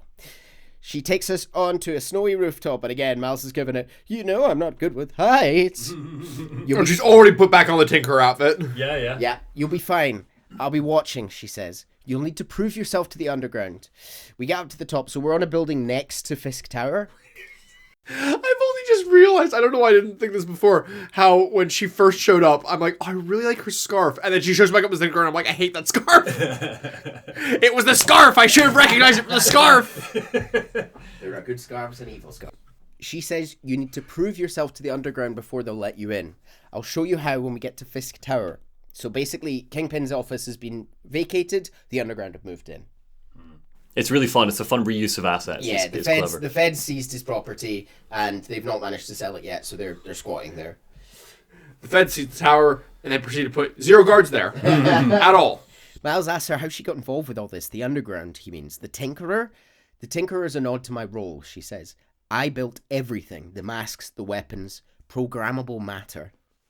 The undergrad tried to rob my granddad's shop and saw what I was working on, so we made a deal. So the underground were already a thing before Finn kind of stepped in as their de facto leader. Just goons. Yeah, we'll kind of cover that in a sec. I know you're after Krieger, but what do they get out of it besides guns? Notoriety, she said. They want to be so well known they can get away with anything. So yeah, we'll cover this now.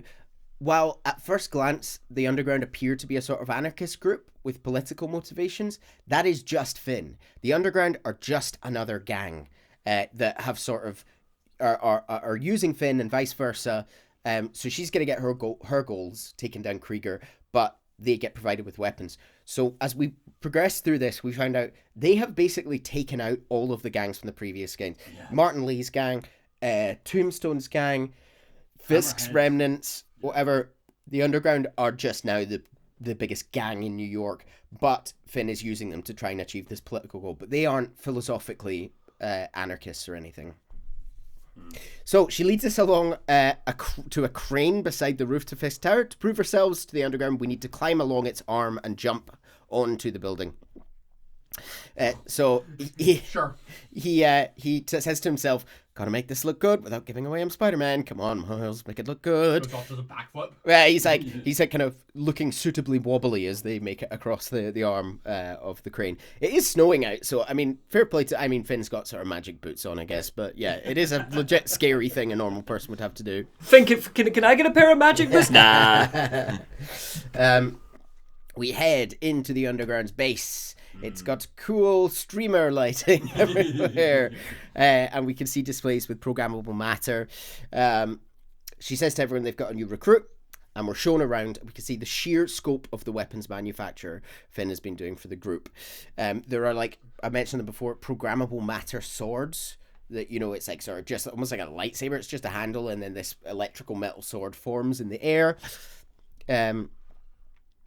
She says that for new enemies, we need new solutions. You mean Spider-Man, right? Yeah. This week's most unwelcome surprise, she says. She's not going to show him downstairs, right? Finn has to be led away to deal with something. Is that like an ex-Hammerhead thug who's recruited? Like every team has like just the really old guy who kind of doesn't really fit in. Yeah, we do hear the goons talking. It kind of touched on a minute ago.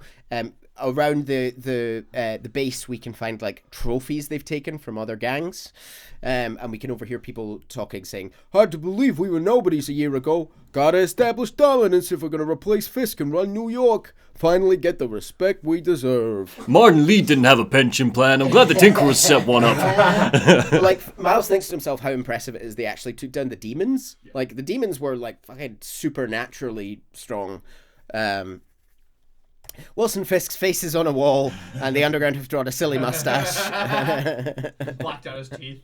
And a speech bubble saying the Underground owns the Kingpin. Miles uses Finn being distracted to kind of sneak away and look around.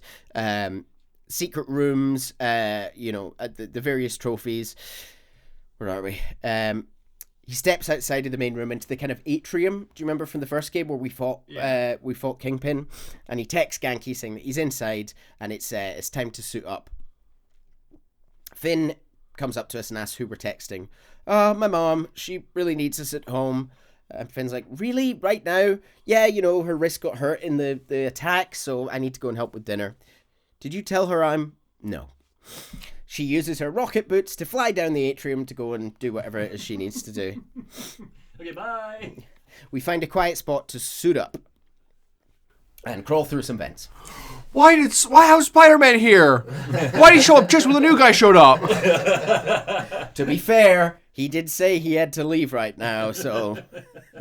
Yeah, with a really guilt-laden excuse to, my mom, her wrist got really hurt when you attacked her, Finn. As we crawl through the vents, Genki calls us. Hey, when you're crawling through vents, do you ever feel like you're in a movie and start humming suspenseful music to yourself and then think about getting caught and put into a cell suspended over an alligator pit and then make a bomb out of gum wrappers to escape? No? Cool. Just curious. We head towards the basement, the same direction Tinkerer went.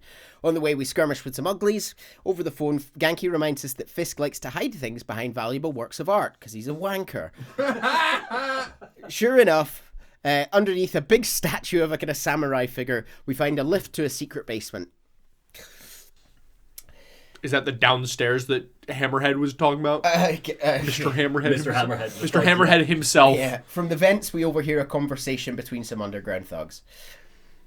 I know you don't want to talk about it, but 3 people got sick after the bridge. 3! We all know how dangerous Nuform is, but if we're getting sick too, if you can't hack it, you get out. We don't have time for weaklings. All of the Nuform blew up except for the one canister, and they have the one canister? Yes. Okay. Finn took it away. I should have made that more clear. Finn escaped with the one canister. Cool. Yeah. Was that the one that she was wrestling with Miles over? Yes. Cool. Grand. Good stuff. You hearing this? Miles says. Nuform's making Underground sick too. They're so callous about it. We see Finn at a table with a map laid out of Manhattan. The goons we were spying on from the vent approach her. You moved the Nuform, she said. Safely? We're not sure if the canister's safe. It was hot, buzzing, like it's unstable. It's that new Spider-Man. God damn it, Miles. Yeah. She says his powers messed with the structure. Tell everyone not to touch it. Spider-Man sees from this map that we clearly have, I'll show you, he sort of goes invisible and sneaks down over the top of them to look at the map, where we can see underground hideouts across the city. He surmises that the Nuform's got to be stored at one of them. Why does everybody else wear their masks inside except for her? She's the Tinkerer. Who cares? Yeah. I guess these are inner sanctum goons, because she does tend to wear it with some of them. Yeah. So yeah, we get a picture of all their bases as Finn is explaining to the underground goons that her brother created Nuform and Roxxon killed him. She won't stop until Roxxon's gone. Are you with me? You know we are. Good. She says she needs power, generators, car batteries, whatever you can find, bring them to the theater. They leave, and Spidey has to deal with some goons who have the new programmable matter swords. So they're obviously electrical swords. They could swing at you, hurt you, cause an explosion on the ground. But they could also kind of whip out, can't they? And slash you. They're really good. All of the combat in this game rocks. I love this game's combat. So what I'm hearing is I bought the right game. I bought the right game. They all have different strengths. Yeah. For sure. Yeah. But I bought the right game.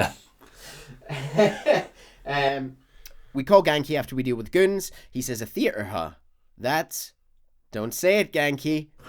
Dramatic. You said it. They work out that it has got to be the Gem Theater. That's where she's... sounds like that where she might have hidden the Nuform. So that's the next stop. We head out to try and find the Nuform. Underground are everywhere. Or, as Genki says, you might say, they're overground. Terrible. Why is Genki the better quipper? Genki says that what if we just told Finn we're Spider-Man? With that we're collectively. Well, no, I mean as the player. He says you're Spider-Man. Genki is also Spider-Man. Yeah, Genki thinks that it's not too late for us to try the honest approach. Yo, Finn, Miles says, not only did I lie about joining your club, I'm also the guy trying to stop you. Okay, yeah, we can work on the delivery, I guess. In the theater, we find a huge armored container linked up to a sort of supercomputer. We have to sort of power up with electrified webs, like link-up cables, standard puzzle stuff. On the computer, we find a sort of diagram of the Roxxon Plaza. This is her target. This is what she's planning on blowing up. She's going to use the canister to destroy Roxxon Plaza. Yeah. Probably not good. So why do you think I should tell Finn I'm Spider-Man? Don't you think she might react badly? Let's make a pros and cons list. Pro, she's your best friend, besides me.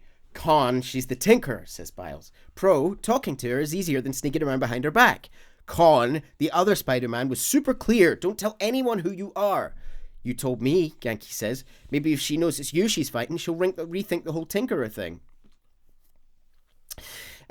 We attempt to eject the canister, which, sorry, I should have pointed out, the canister's there. We attempt to eject it just as the room fills with uglies. After dealing with them, Miles again tries to eject, but is stopped by the Tinkerer. So that's the kind of silo there on the left with Tinkerer on top of it. He makes a fun comment, I think, when he goes in and he's like, Finn's gone full supervillain lair here. Yeah.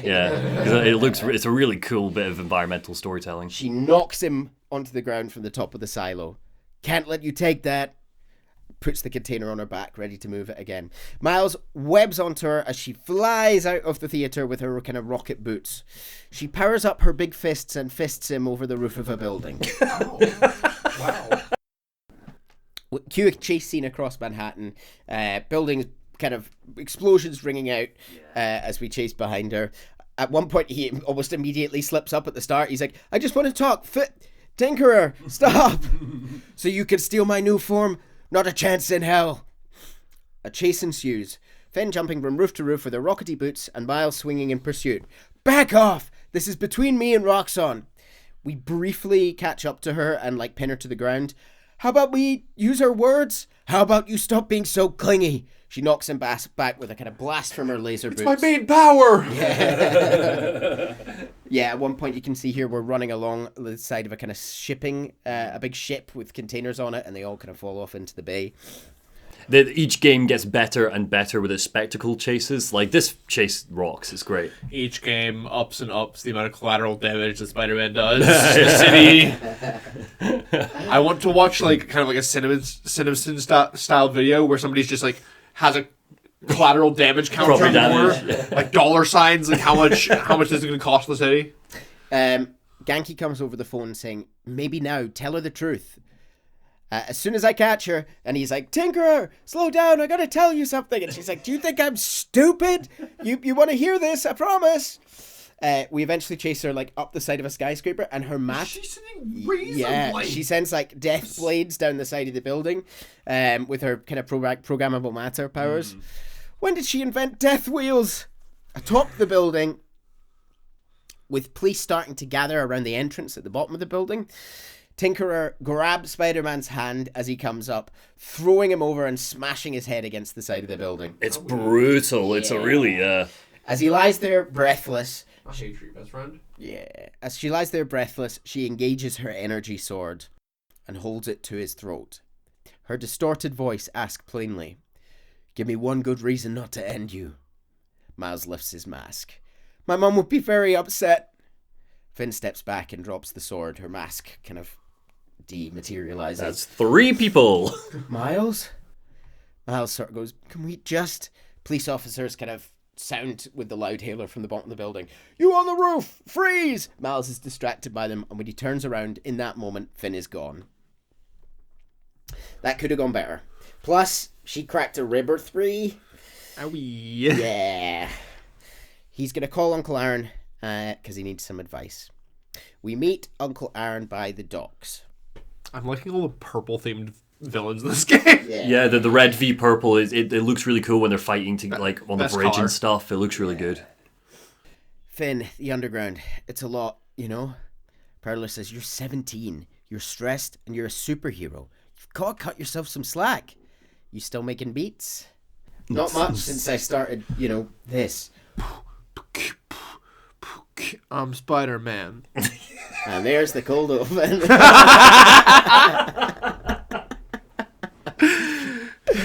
Prowler says it's all about work-life balance, kid. Most important thing. He hands Miles a USB. Little project your dad and I started back in the day. Our mixtape. Had rhymes ready and everything. How come I never heard about this? Because we never finished. We sampled street noise around the way, wanted the city to become our beat. But your dad had the masters, and after things went bad between us, and he stops himself. But you can finish what we couldn't. Plus, it'll take your mind off work. So this is a series of side quests where we can go around the city to collect samples, boat horns, bells, train tracks. Oh, I like that. And we're going to compile it into a song at the end. Oh, that is cool. Side question. I feel like the Prowler that we're being shown is kind of feeling like anti-hero vibes. He is a villain, right? No, not always. Yeah, in this, he's a thief. In this universe, at least. In this universe, he was a master thief. That's all you really know. He has been nothing but supportive, in a sense, to Miles. Well, yeah, no, I'm just more... Because I know the Prowler was mentioned before we actually met him. Well, like, he's a known thief. That's why he... Well, yeah, that was my point. Was, like, in the background, was he meant to have been, like, a villain in the public eye? Each time we collect an audio sample, we learn a little bit more about how Aaron and Jefferson's relationship fell apart.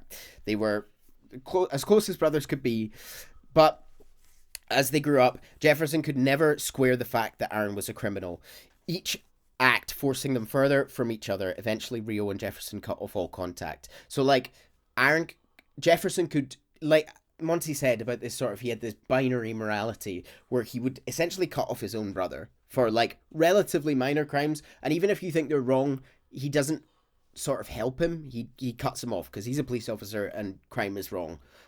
He does give him a couple of chances, if I remember rightly, yes, but he cuts him off. So it's a really lovely quest where we see the artistic side of Miles. We're appreciating the city and the city informing his music. And we're learning more about his dad and his uncle. And all of this for a beat that we make at the end, compiling the sounds, which is unfortunately truly very bad. I'm going to play you a bit of this beat now. Oh, fantastic. This is the sounds of the city.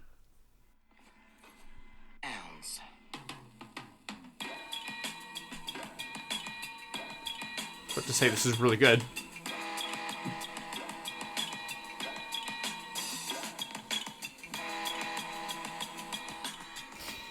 So I disagree. I think that's actually really good. What? Chase, this is like notoriously terrible. No. To be fair, it's not the kind of thing that I would listen to, but as like an art piece.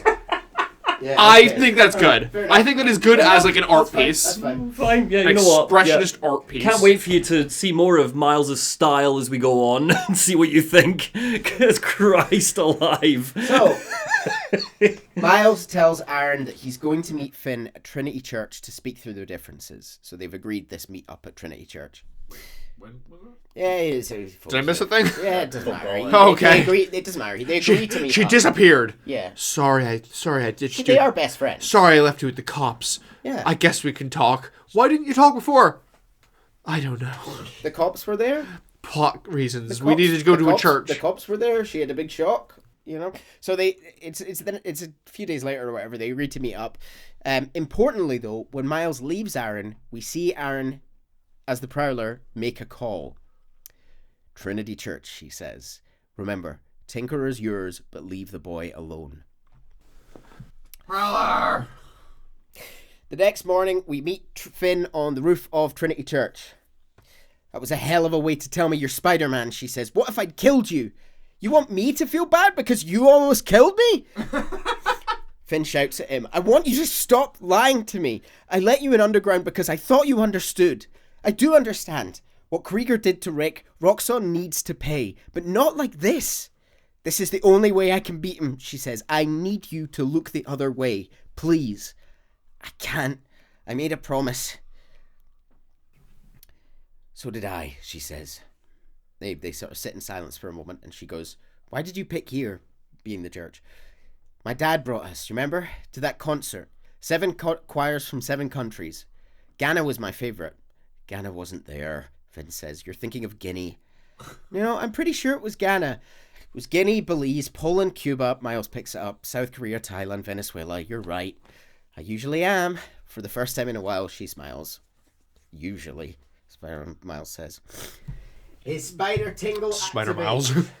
His spider tingle activates. From the steeple above them, a Roxxon armored rhino crashes down onto them. I'm sorry, what? Great design. He grabs Finn as Spidey attempts to Venom punch him.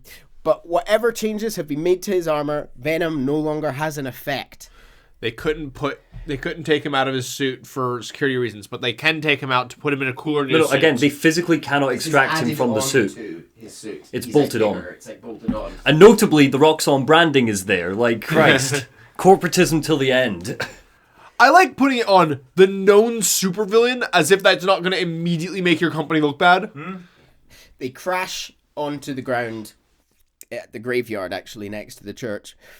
Rhino picks up Miles and throws him through a gravestone, his head shattering it as we black out. Nice. Miles comes to.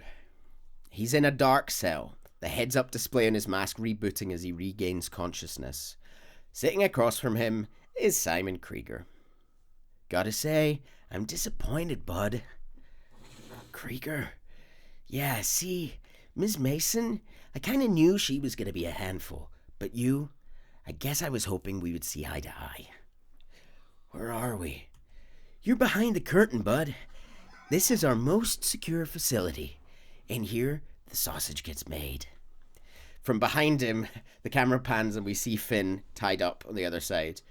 You're a real prick, you know that? You know, when her brother and I were developing New Form, all you did was put your name on the patent, she comes across. He said the only thing you knew how to do was sell other people's ideas. This gets a reaction. And he throws his chair to the side and stands up and screams at her. Yeah, well at least I still got a pulse, babe. He's such a good, vicious little piece of shit. The moment passes and he kind of regains his corporate composure. But let's not dwell, right? The first thing I'm gonna do, he pulls his chair back up and sits across from Spider-Man and attempts to pull the mask from Miles' face. The Venom powers shock his hand away. Whoa! That is awesome. Are those involuntary defenses? Oh man, that's hot. You see? Stop that. I'm gonna get this mask off you. I'm gonna find out what makes you tick. Smells like next level bioengineering. You know what that smells like to me, kid?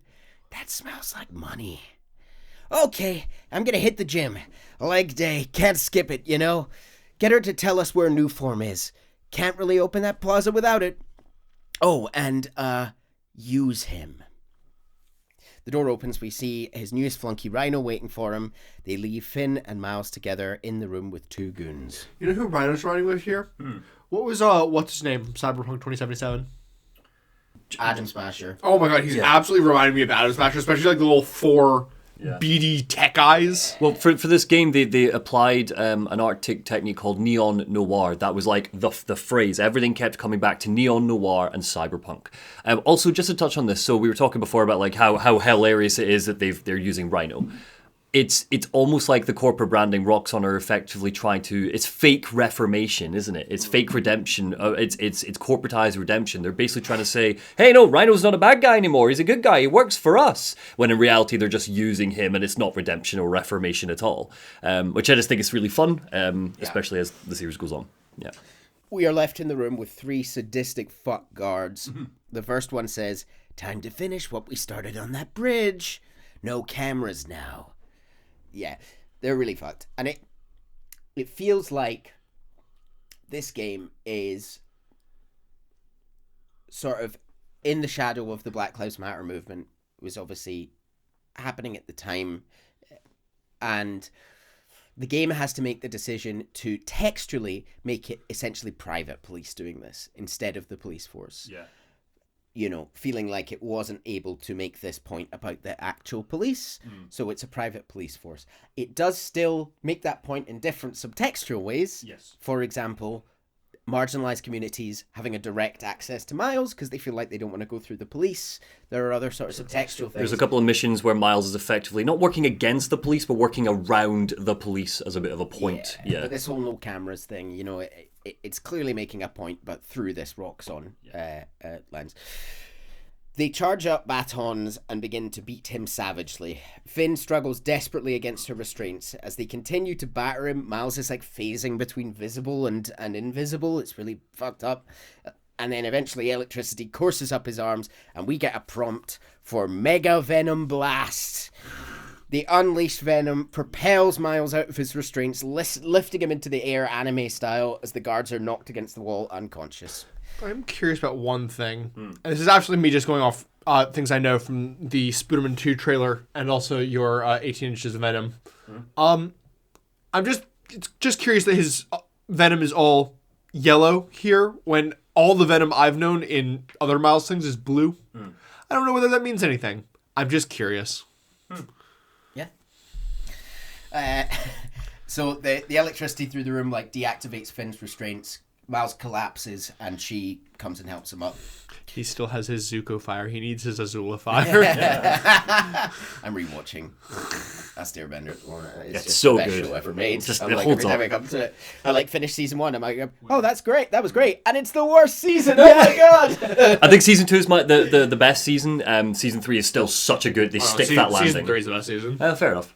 I guess having Zuko around. Anyway, sorry, continue. Yeah, it picks up when Toph gets there. We can all 100%. I remember the good old days of watching the finale live on my CRT TV. I hated watching stuff back before we had streaming because you didn't know if you'd missed a day or if you were out of order. Oh no, I pre-recorded it on the box. Oh, you're clever about it. Yeah, No, we didn't do pre-recorded. that.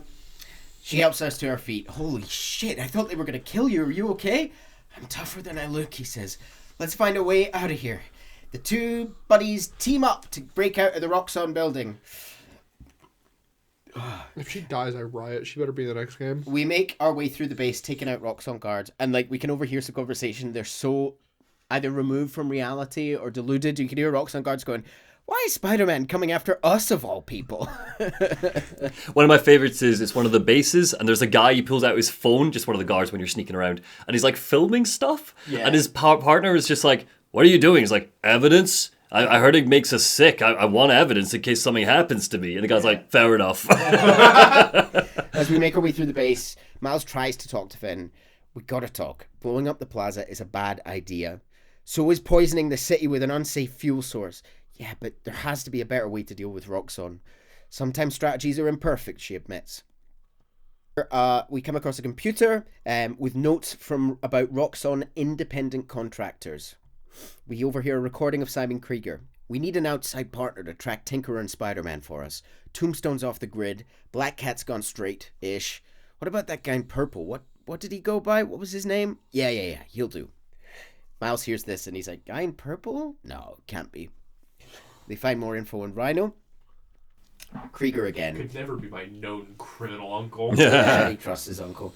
I know we hear a recording about Rhino from Simon Krieger. I know he says he wants out of that suit, but let's face it. The metal onesie is the only reason anyone gives a damn about him. Just upgrade his armor. If we help him smash Kid Spider, he'll forget all about wanting out. There's nobody this guy won't manipulate. Bear with me. Has the suit always been he's sealed in the suit? No. I thought original Rhino was just kind of like a onesie. Like a costume, It's basically it's a costume. Yeah. He was actually originally a Hulk villain, if you want to giggle, that then just kind of moved into being a Spider-Man villain. And now he is a genetic hybrid in Kraven the Hunter, the best movie of all time. There's a stellar in Miles' 2018 run. The first story is Miles and Rhino actually teaming up to help children that have been kidnapped, homeless children have been kidnapped off the streets. And it's a fucking great. And then Captain America shows up, and it's all really fun. It's a really good story. We find one more voice memo from Krieger. I liked Rick Mason. I did. But bleeding hearts don't survive this business. Maybe we should set up a plaque in his memory. Or, name a bench after him. Yeah, I bet he'd like that. He sucks. Bastion of compassion, Miles thinks. As Finn and Miles round a corner, they kind of quickly stop, three figures casting their shadows on the wall. Simon Krieger is talking to Rhino and someone else. I can't let them go until I have my new form. Prowler is standing with them. He shouldn't even be here. Your muscle was only supposed to grab the girl. Rhino grunts. Simon kind of points at Rhino. He's like, yeah, he didn't like that. Here's the deal, bud. Spider-Man's the best leverage I've got against Miss Mason. I mean, you caught them together. Well, I mean, he caught them, but it was thanks to your intel, so clearly there's something going on there. You agreed to leave the kid alone. Miles realizes. He's like, Uncle Aaron? Ah, the kid. I love how you say that. It's just so paternal. Let Spider-Man go. I'll get your new form, feed you underground intel, whatever you want. See? Leverage works every time, bud. Here's leverage for you, says Prowler. I've seen things. New form is making people sick. What you did to Rick Mason. If I went public, yeah, but you won't. Here's the deal. You're a wanted thief, plus all the jobs we've done together. Bud, you're going to be in the cell right next to mine. We both know you're a little too self-serving for that. So we're going to go ahead, check in on Ms. Mason and Spider-Man, but it's kind of an invite-only party. Yeah? Bye. I want to break his teeth. Bad guy Prowler. I mean, I don't mean bad guy as in, oh, he's such a bad guy. I mean, like, just it's a really bad thing. Yeah, really, really awful. Why does that look like a Deadpool mask? Well, I wanted to ask you about this. What do you think of Prowler's outfit? Is it a swing or a miss? It's a swing. You think it's a swing? Yes. I'm not a massive fan. I don't think it's as cool as his Spider-Verse one. Yeah, a few things are. But I like it. I think it's a bit too platey, if that kind of makes sense. I like platy armor. Because I think it, makes the most logical sense as fucking armor. Yeah. But he's a thief, isn't he? He's not a fighter. Anyway, it doesn't matter. This is my favourite Rhino design ever. I agree with that. That's Adam Smasher Rhino is pretty fucking cool. Yeah. Miles and Finn begin to escape through some more vents. Miles says out loud, Uncle Aaron, no. Wait, Finn says, do you know that guy? Is that the reason we got captured? No, I knew he worked with Roxxon. I didn't think he'd sell me out. I can't believe this, she says. You led me into a trap? Why do I keep listening to you? Also, wait, when did he know that he worked with Roxxon? He said I did some work with them in the day. They're bad guys. You want to stay out there. Yeah. Finn, no, there has to be an explanation. I didn't know this would happen. Just save it, she says. Let's keep moving. I know you don't trust me. You're right, she says. I don't. What can I do to change that? Stop going behind my back and stop acting like I haven't thought this through. No one will get hurt when I take down the plaza. No one except Roxxon. You know they deserve it. She's not wrong. Like, she's not wrong. The best villains. It's an abandoned... The best villains usually are. It's an abandoned building versus an entire city. Just promise to talk it through with me, okay? I promise to listen. Really listen. I've made up my mind, Miles. You need to start accepting that. Then I'm gonna have to stop you. You need to start accepting that. Collateral damage is only okay when Spider-Man does it. So we keep scrapping our way through the base. Scrapping our way downtown. On a computer, we find a list of Krieger's notes. There's some really incriminating stuff from here. Toxicity reports, failed safety reviews, all with Krieger's name stamped onto it. This could destroy Roxxon. As they look at the screen, Rhino smashes through the door behind them. Great timing, Rhino. Do you like my new color? Immune to your little Zappy Pops. Yay! Miles is like, Zappy Pops, come on, man. Now we finish this. Tinker says, you handle Rhino, I'll take the guards. She engages her mask and energy sword and gets to work on the goons as we square off against the large animal man. It's a twist on the classic big guy fight. A lot of Miles riding his back to steer him into objects in order to try and break bits of armor off so that he can zap underneath. But also Rhino can expel energy in these red energy blasts on the floor, so you're dodging shapes on the floor kind of stuff. It's a good one, isn't it? It's a really good fight because the ceiling's really low too. Oh, yeah, normally Spider-Man you're always in the air, but really good fights. Claustrophobic. Finn's helping out by taking out the guards next to you. It's good stuff. Rhino is like, you are a worthy foe. I give you good death. A good death? Tinker's like, I think that's his version of a compliment. Gotta damage his armor. You keep getting up, I'll keep knocking you down. Oh, but I only need to knock you down once. Hey, he's great. Yeah. Tinkerer starts encouraging Miles to put him down permanently. She's like, this guy's going to keep coming back. We need to put him down. Miles is like, I'm not going to kill this guy. That's not how we work. And that is why you will lose. We eventually begin to knock off all his armor, disable him, pin him down, and Tinkerer swings in to smash off the last of his Roxxon armor with her sword.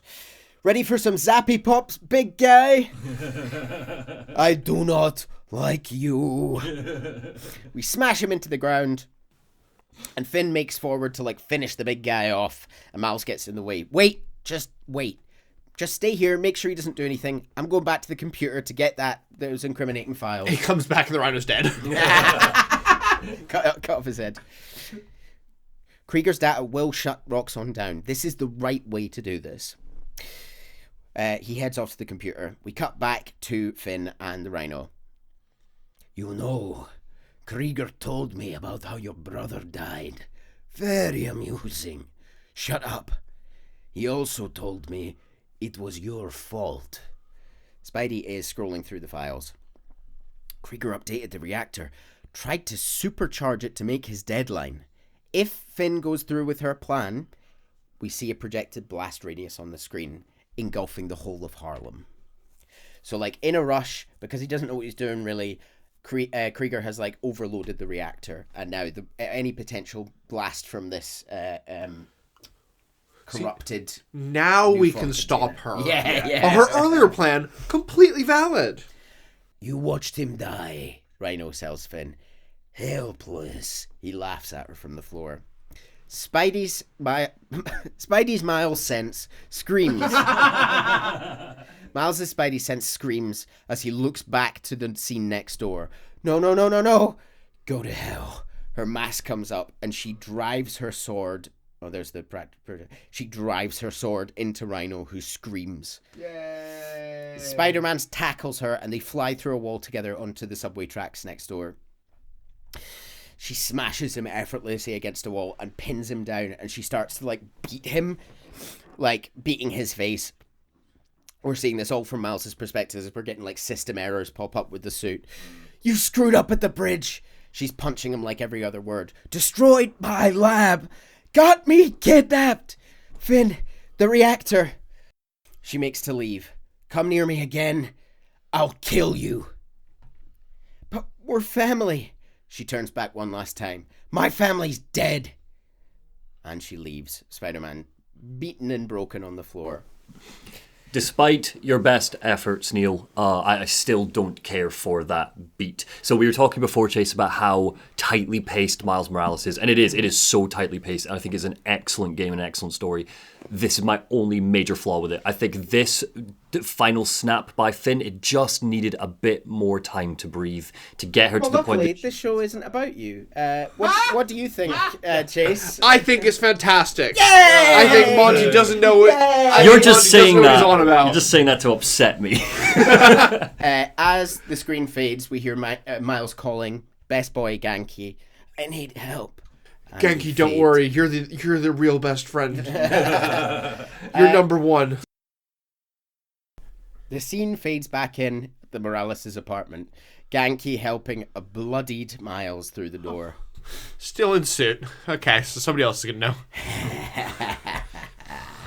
I'm gonna go grab a washcloth, he says, and some antibiotics. All right. Rio walks through. Antibiotics? Does he have an infection? I mean, it's without actually... Does he mean antiseptic? If metal cuts your face open, it might be a good idea to have an antibiotic on hand. Yeah, I think a lore dump can only do so much for how brutal the Finn beatdown scene is. It's like they're in that abandoned subway tunnel, he's lying on the tracks, and it is just like one, two, just over and over, just crushing him into the metal. Yeah, she loses it. Rio Morales walks straight into the room. Miles, where are you? Wait, what are you wearing? That's 4. Cut to Miles' face. I have to tell you something. I love shots like this because Miles looks like such a little boy. Yeah. You know, it just hits home how young he is to be going through all of this. The scene fades to a little bit later. Right, because Peter, when we summoned Spider-Man 1, had already been Spider-Man for some time. Years. At that point. Years. Do we know about what age he was when he was bitten? Yeah, so he's done it for about 10 years by the time Spider-Man 1 opens. It's probably like the comics where realistically Pete starts 16. He was still finishing high school, similar to Miles. They started around about the same age, I think. Yeah. So we cut to a little while later. Miles, now in his civvy clothes, sitting next to his mum on the sofa. They've obviously been catching up. Finn's attacking the plaza? Yeah. That was you chasing her through the city. As Spider-Man. You could have died. I can't believe it. Why didn't you tell me about all of this? All of those talks we had. How to keep yourself safe. But this? I didn't want you to worry. And the other Spider-Man's gone. I just keep making things worse and worse. And now I screwed things up with you. Miles, there is nothing you could ever do or be that would make me stop loving you. Nothing. You give me strength, Miles. That's all a hero really is. Someone who's brave for the people they love. Miles thinks about his dad. Just a guy who doesn't give up. It's a beautiful. I don't know if you have the picture here. There it is. Yeah, that I love that shot. I actually think that Miles is the cinematography across all three games is stunning, but there's like a really beautiful like deftness to how a lot of Miles' cinematography is. Like the shot of them speaking, and then just in the background you see Jefferson Davis's picture. Like it's really lovely. Yeah, really good. So obviously he's filled her in on the fact that. I was gonna say it's like we would ruin the scene. Okay. No. Guy who doesn't give up unless it's his brother. Oh yeah. He did give up on his brother. You're right. So obviously they need to start evacuating Harlem. Like if this plan goes through, Harlem's blowing up. Yeah. Like so. Ganke and Rio start to get the word out. Gloria at Feast is going to help get everyone out, and all the vulnerable people who are associated with Feast, get them out. And Teo at Teo's Bodega is going to go door to door. Let's get this evacuation started. I love it. The community working together to help. So it's like he's bringing Spider-Cat with him. So like throughout the course of the game, you help a lot of Spider-Man, not Spider-Cat. Sorry, Neil. Oh, I'm so sorry. We help a lot of people throughout the game, but a lot of local figures, a lot of local business owners who are worried about the kind of gentrification of Roxxon. I don't really cover this in detail. You might want to pitch in, Monty, but we sort of uncover a bit of a conspiracy linking a lot of these side quests where there appears to be a shadowy figure looking to kind of like evict local business owners and take over. It turns out at the end of it, the big reveal at the end of this set of side quests is that it's Kingpin from within prison. He's still in prison. We don't have a fight with him, but we like speak to him, don't we, over a video call, and he's like, "Who the fuck are you? You're not my Spider-Man." It's really fun because the context of the quest is really silly. It's like Christmas toys and stuff, isn't it? Because things they're intercepting trucks and nonsense, and it's all about these small businesses. Yeah. So it might as well like try to save Christmas effectively by stopping the Kingpin. And through working with them all, there's one particular person he works with in this. They gets a little bit more characterization, which is Haley, the artist, the graffiti artist. And there's a little beat almost where it seems like there might be a little summon there. At least on Miles' part, because Haley obviously doesn't know who's under the mask. But I would say it's pretty obvious from early on that Miles fancies Haley. Yeah. It's just it's cute. And do you have the suit? That's not in this game. Is it? Haley gives him gives him a suit. Haley gives him a scarf, a hat, which earmuffs. he can wear as part of a suit. Okay. You just swing around with your little scarf on. It's really cute. Yeah. Sorry, I thought you meant another thing. No. Yeah. Oh, if they're setting up her as a romance interest, that means that what's her name's not making it through this game, doesn't it? Finn's never been a romantic interest. There's never even a hint. They are purely friends. I would argue they almost go to lengths to make sure that this is like a childhood friendship. I actually think Jasmine Savoy Brown, who plays Finn in an interview, basically iterated that Finn is probably queer. That there's really nothing there other than like sister-brother relationship. You don't have to worry about that particular runway. No. As they sort of split up to do their respective tasks, Rio stops Miles and says, "You remind me more of your father every day." I really like that Rio, who is kind of a bit of a not quite a helicopter parent, that might be harsh, but in the previous games she sort of wants to manage him and his progress and making sure he's safe at every step. But I love how quickly she accepts here. Yeah. Unlike a lot of superhero trope, she sort of goes, "No, you're like your father and me. Yeah. We taught you to be like this. Like to be responsible for your community and to be a hero. I have to kind of let you do this. She's a real helicopter parent in the comics, and then when she dies, fun thing on how not fun, but she dies in the comics, right? It's a villain attack, it's symbiote stuff, right? But she doesn't actually die from a supervillain. She dies by catching a stray bullet that a police officer fires at the symbiote, and it hits her and kills her. Miles gets there, his mask is torn, and in a moment of quiet when no one's around, she realizes as she's dying that Miles is Spider-Man, and her immediate reaction is that her dying words are, "I'm so proud of you, you must never tell your father. Yeah. You must never tell your father your secret," and then she dies. Yeah, he gets fucked up by his parents a lot. Yeah, it's really brutal. But a lot more transparency in this one. Yeah, it's Aunt May parallels again. The series as a whole is really good with its parallels and its rhythm and its rhyme. And while she's not quite Aunt May, different women, different characterizations. It's the acceptance of what their sons are doing. Yeah. Genki is doing more nerd shit on his laptop. He's telling everyone in Harlem they need to evacuate before they go door to door. The number one trending buys. So he's also going to cross-reference underground activity with buildings that could store Nuform, maybe hack the Oscorp surveillance towers to narrow it down. We're going to stretch our legs, then head out. But before then, it's time for another round of Swing or Miss! Did that animate there? I hope so. I put a lot of effort into it. Here is our first suit. Spider-Man 2099. I'm pretty sure this one is. Ooh! One of my favorites. Mixed thoughts. Okay. I don't know how I feel about the blue highlights. Okay. Well, describe it a little bit. It's how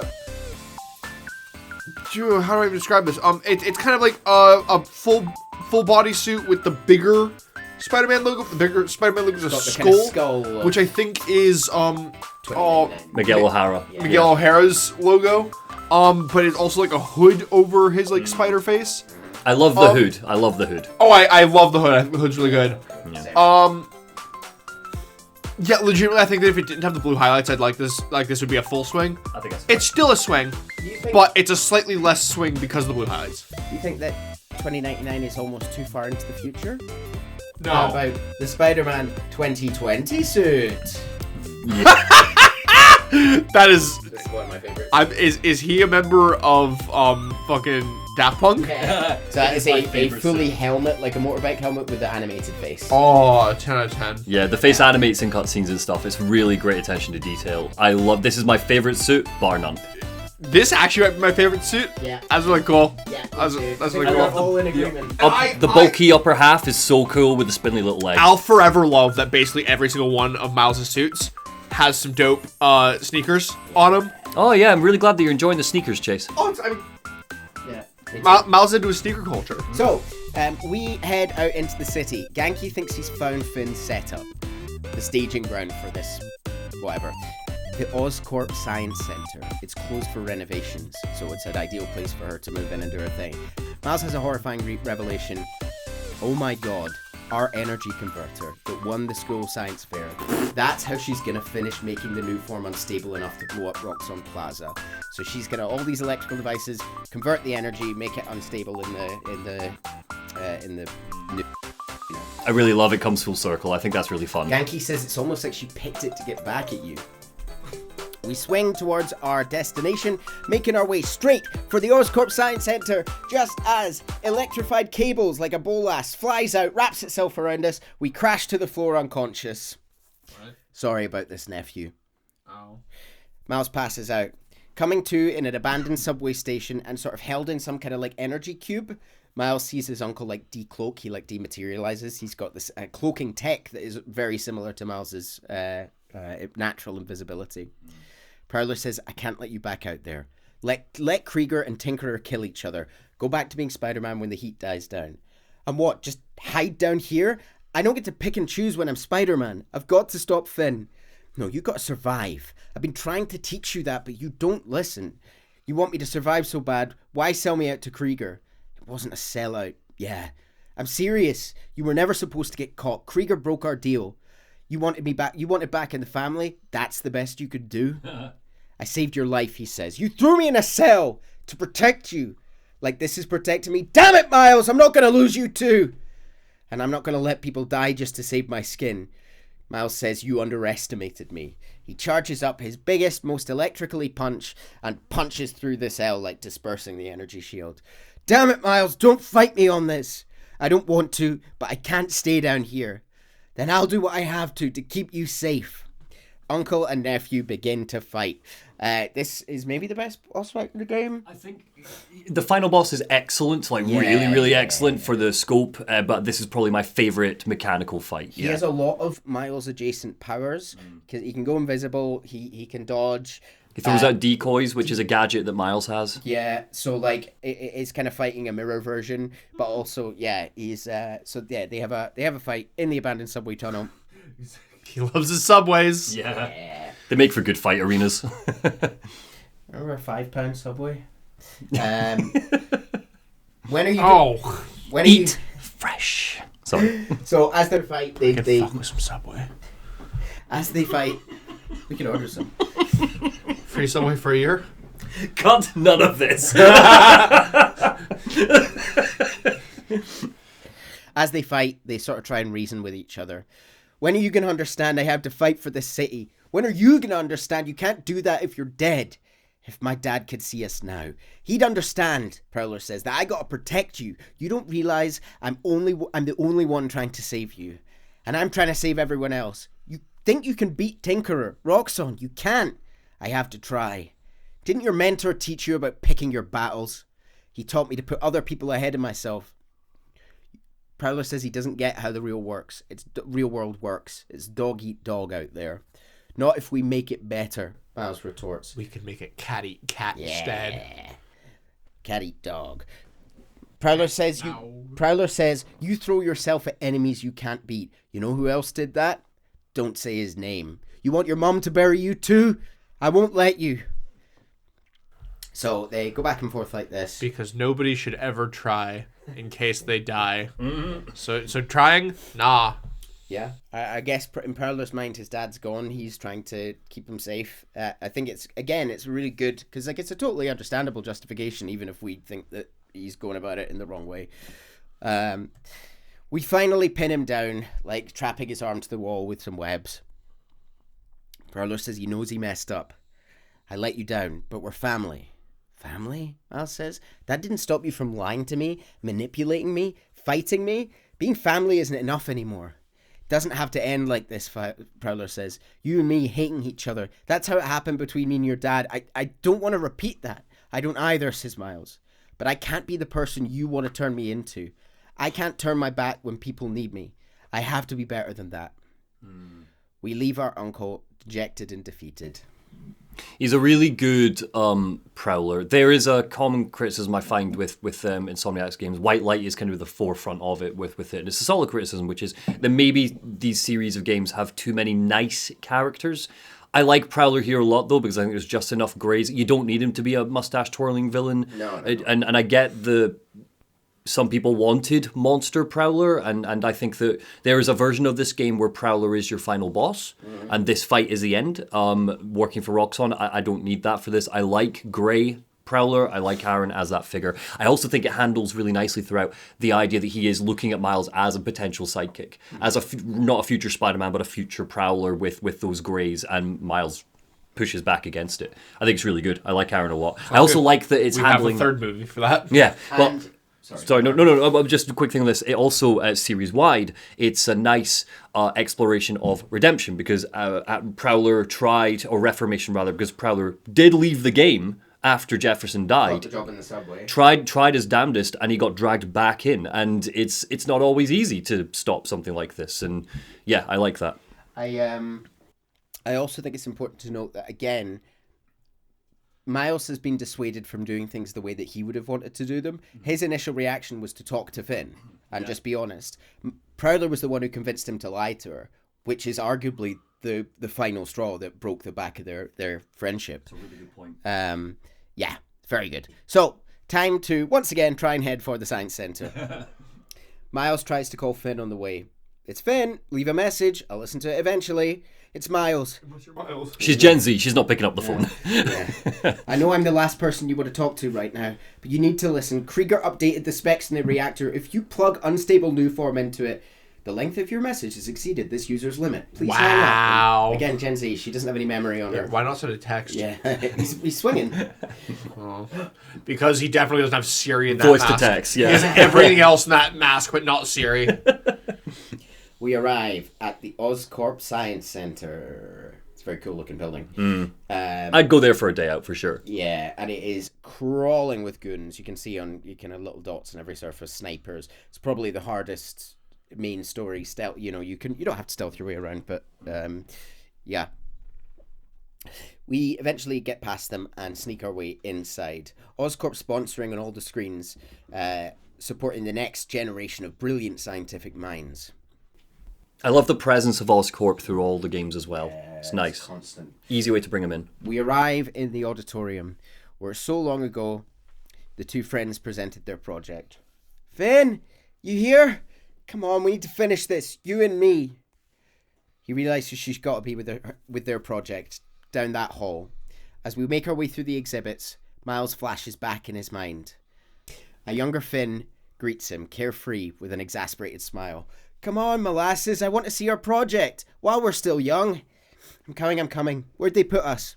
I've got a museum map on my phone. Our project's in the special exhibit on the top floor. Can't wait to see our names with the little sign like real scientists. Today, Oscorp Science Center, he says. Tomorrow, every major museum in the world. They get to the kind of special exhibit, and the person at the door is like, you need a ticket to get in here. And they were like, are things on display? And they were like, no, you need a ticket. So they have to like go and look around for a way to sneak in. They head around. We see some cool sort of world-building-y projects. A lot of Oscorp space stuff. Oscorp seemed to be focusing at this time on like getting people into space. What a nice Carol. Wonder what that's teasing. We find memory shape alloy, and you can kind of make it change shape from this app on a phone. Talk about this. What a great idea it is. And Finn thinks if only someone maybe upgraded it or something. We bump into two scientists, a young man and a harried older looking fellow. Dr. Octavius says, oh! And they go, oh, sorry, man, sorry. And as we can like hang around and listen to them if we want. And we'll hear Peter and Ock on their lunch break who've come down to visit the exhibit. Look how the external tools interface directly with the command module's computer. We could recreate the idea, but with a neural interface. It would overload our central power.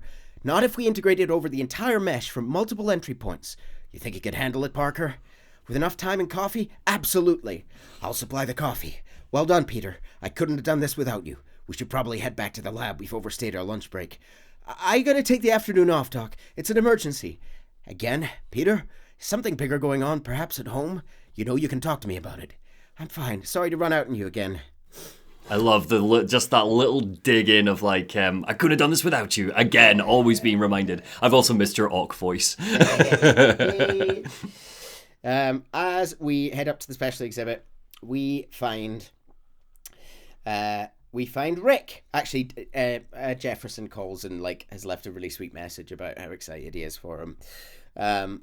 We meet Rick at the top, who's waiting for us. Look at that. Genuine award-winning scientists, he says to his fan club.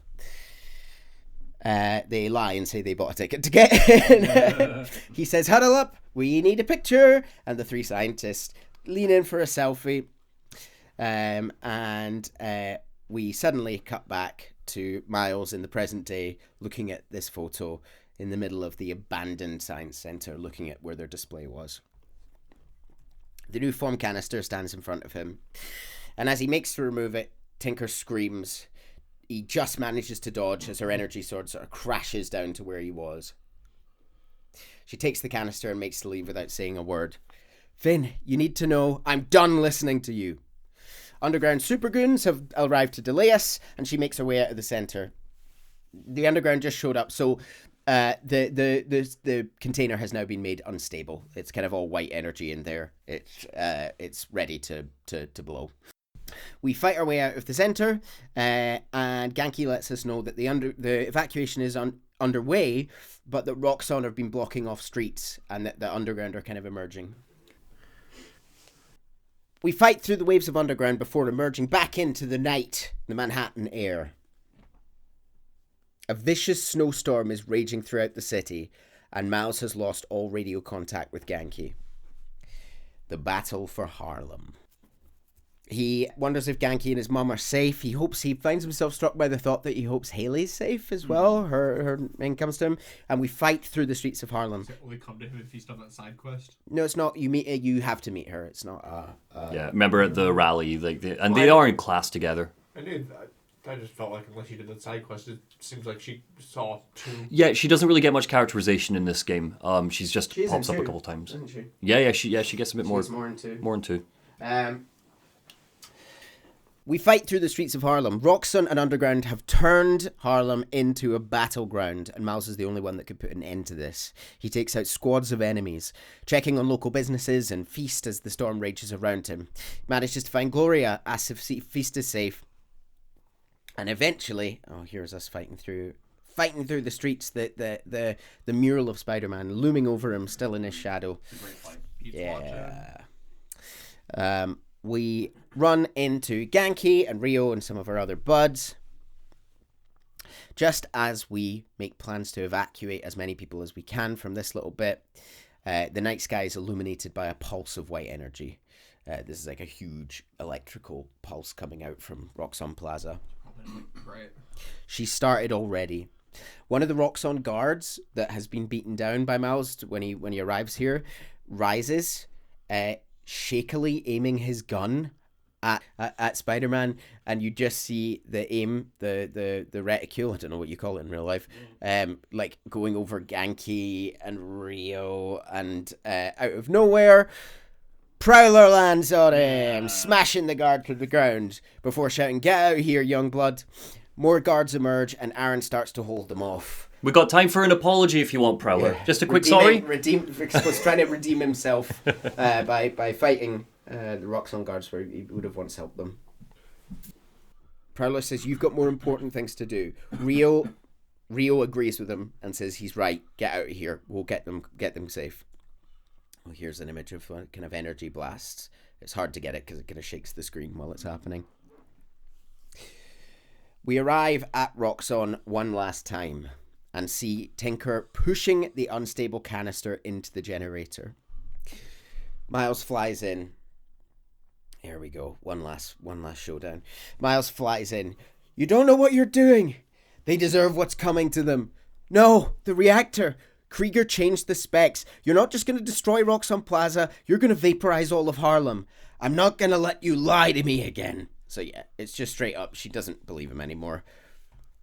She throws Miles into the sky, where he sticks to the side of the Plaza building. Flying up behind him, she begins to punch him up the wall with her big fists. They land, of course, on a rooftop, where she throws him over the edge straight away with her big whippy arms. She's got like the metal can kind of turn into whips. He turns this around and swings them both through the side of the building, where they smash through the window, rising slowly to their feet. The two best friends circle each other. "I can't let you do this. I can't let you stop me." They begin to fight. It's a fantastic fight. Yeah, do you want to talk a little bit about it? Or? Oh, it's just really good. There's 3 phases here, Chase, and the beauty of it is that you start inside this building, and the environment is going to change the longer the fight goes on. Yeah. The walls start tumbling, pillars start crumbling, until eventually we end with effectively a Yakuza fight out in the cold air on the rooftop. It's really, really good. And the beauty is that you can like kick Finn out of the window and stuff when the walls start crashing down, and she will like grapple back and come back in to attack you. If you try and jump out the window as if you were maybe going to try and stop the reactor, she will just whip you and pull you straight back in. She's so agile too. It's just a really good fight. Yeah. As they fight, obviously, he's still trying to talk her down. "Don't you see what the reactor's doing?" She thinks the plan's going great. She's like, "It's destroying the plaza. It's tearing down Krieger's monument. If the plaza melts down, it'll take Harlem with it." "And who fed you that? Krieger? I ran the numbers. Just get out of here. Leave." "I'm not leaving, Finn. You can stop me, help me stop this, or you can kill me. It's your choice." He manages to web her down for a moment. "I don't want to fight. We'll talk after I disable the reactor." The plaza explodes, sending a violent blast up the side of the building, and like Monty was alluding to, the kind of top of the roof of the building is blown off, so they're kind of fighting out in the open air. Here we go. Yeah, really good. Wait, why does the top of the building explode? That's not where the reactor is. It triggers explosions within the building itself. Yeah, so the kind of building's ruined by this. They're because it's cool, Chase. Yeah. So you just have explosion charges throughout the building. Why not? Some energy surges and Roxxon was an inside job. He put new form can't melt steel beams. He put a self-destruct button. Where has he been this whole time? Where's Krieger? Miles is gassed, but he squares up to Tinkerer once again. The two friends fighting throughout the collapsing Roxxon offices. She's almost like her voice is breaking. She's like, "You were the one person I needed on my side. I am on your side. We can stop this together with what we know about Nuform. It won't work. Nobody cares." Via the loudspeaker, a voice crackles through. "Oh, hey, Battle Royale, my favorite. Just wanted to chime in and let you all know so you won't worry. We're just going to be fine if this building blows. Hell, we'll be fine if all of Harlem blows. I mean, do you have any idea of what kind of insurance we've got? And the optics of being victims of a terrorist attack? Forget Roxxon Plaza. Coming soon, Roxxon City. All right, later, kids." And obviously this just gives Finn the strength she needs to keep fighting. He says he just basically admitted you're gonna blow up Harlem. Yeah. And she's like, fight Spider-Man. Yeah, she's lost at this point. It's the old adage, isn't it? Where it's like the villain with a great motivation, a great idea, just starts doing really dumb, bad shit, so that you've got an excuse to punch them. It's the supervillain thing. Yeah. The building is shaking, and he's like, "Do you not feel this? We have to. This is Rick wouldn't want this," and that just sends her over the edge again. She's like, "Stop saying his name." She pins us to the wall, striking us into the ground. Miles rolls to the edge of the building, his head's kind of over the edge. She's screaming, pleading with him. "I give you every chance to leave. Please don't make me kill you. You can't win. Why do you keep fighting?"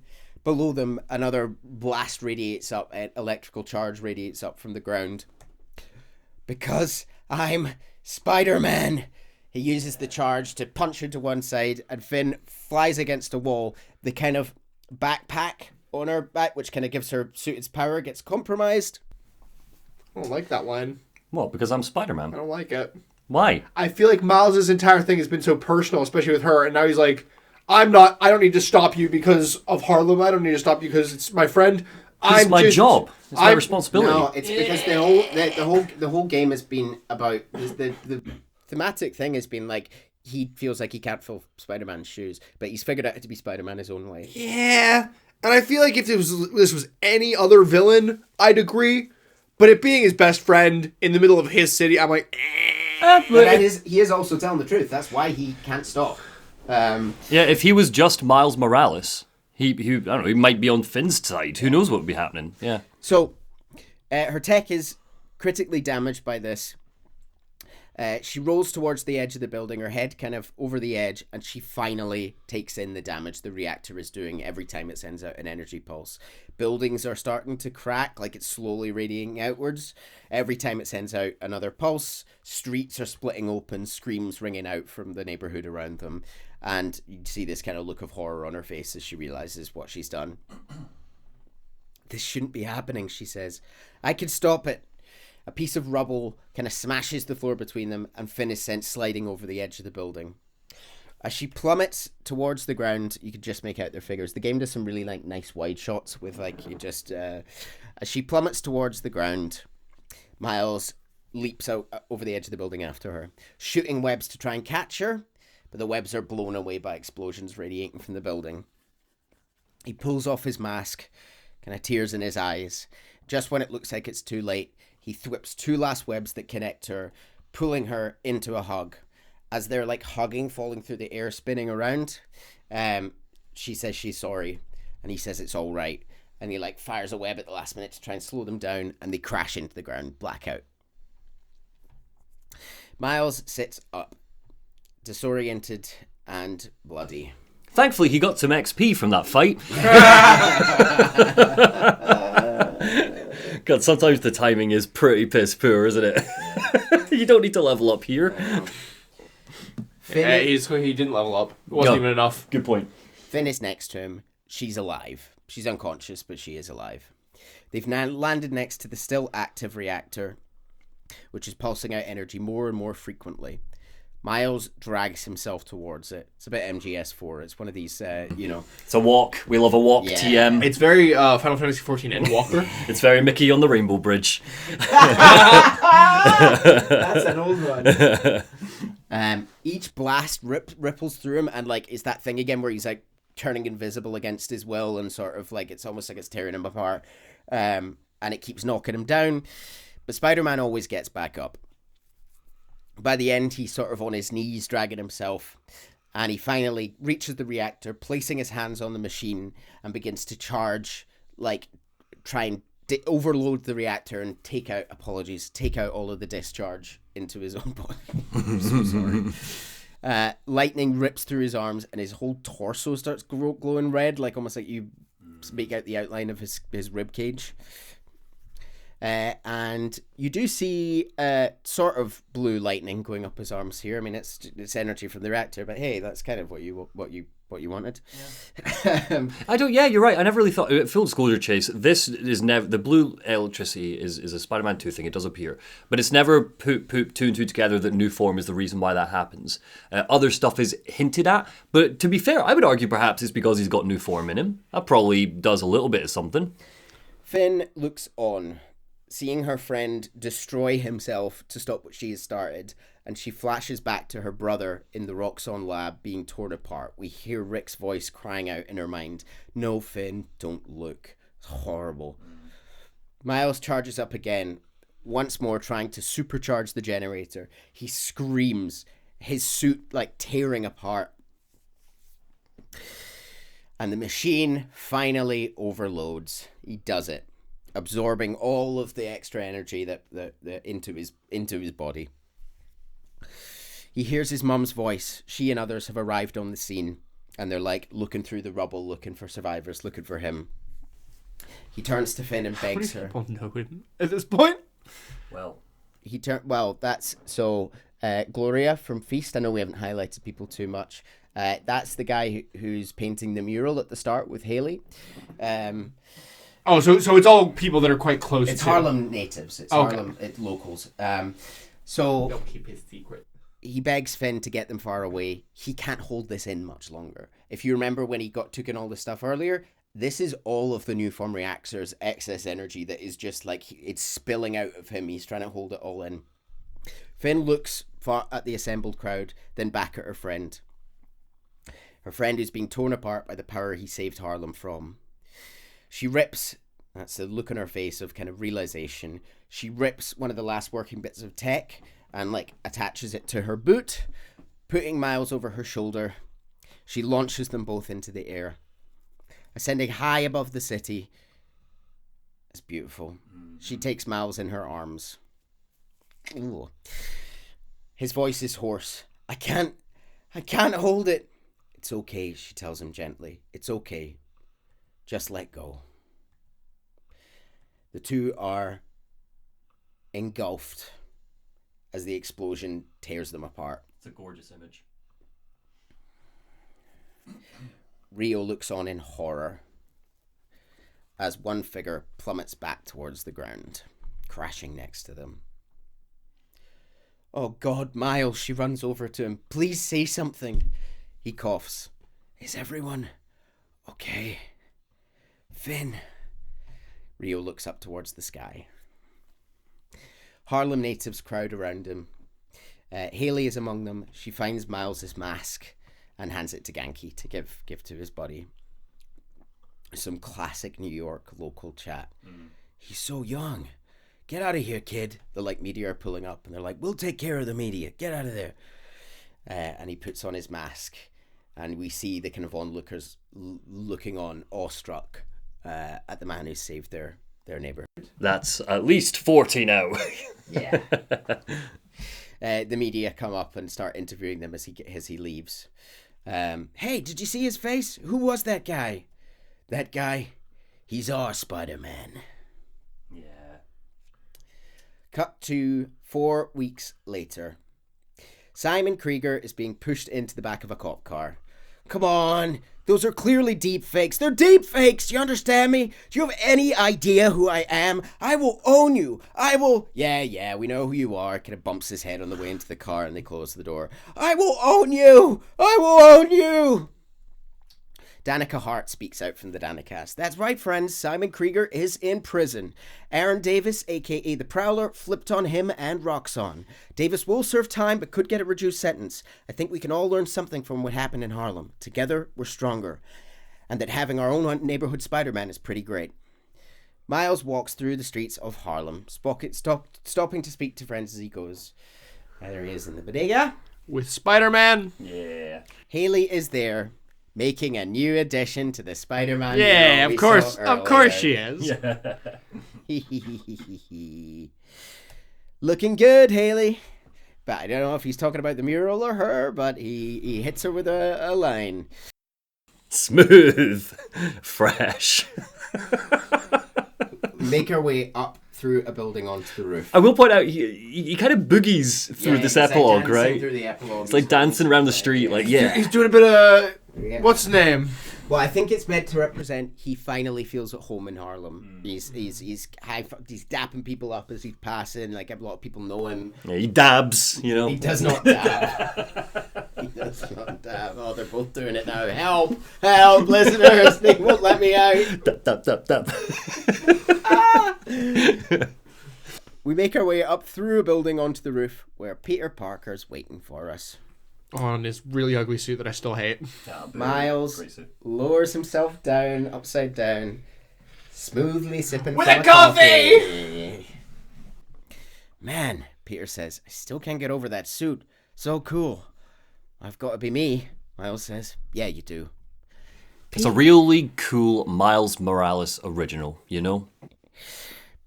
Pete, does this job... Almost as cool as his song. Pete, does this job ever get easier?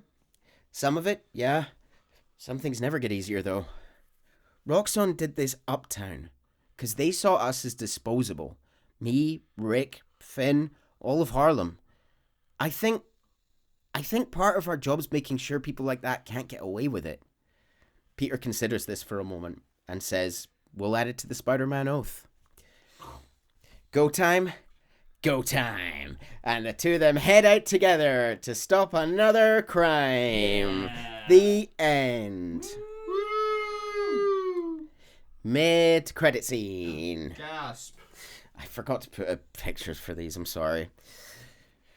A newscaster speaks in the background. Residents of Harlem are still feeling the effects of the recent citywide uprising of the group known as the Underground. While the Roxxon Corporation deals with a rash of lawsuits, newly elected city councilwoman Rio Morales addressed the media yesterday to make a plea for public funds to assist with the...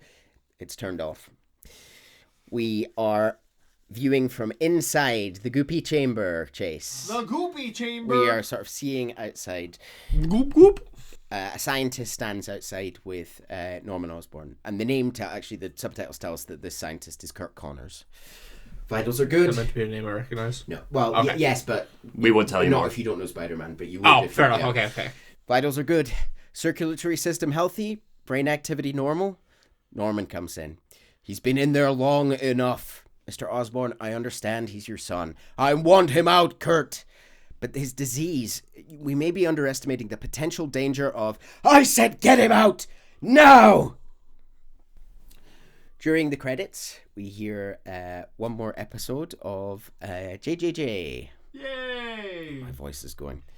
So I keep hearing irrational raves from hormonally unbalanced youths. Jared's age. Wait, you're how old? Good heavens, man, get a real job.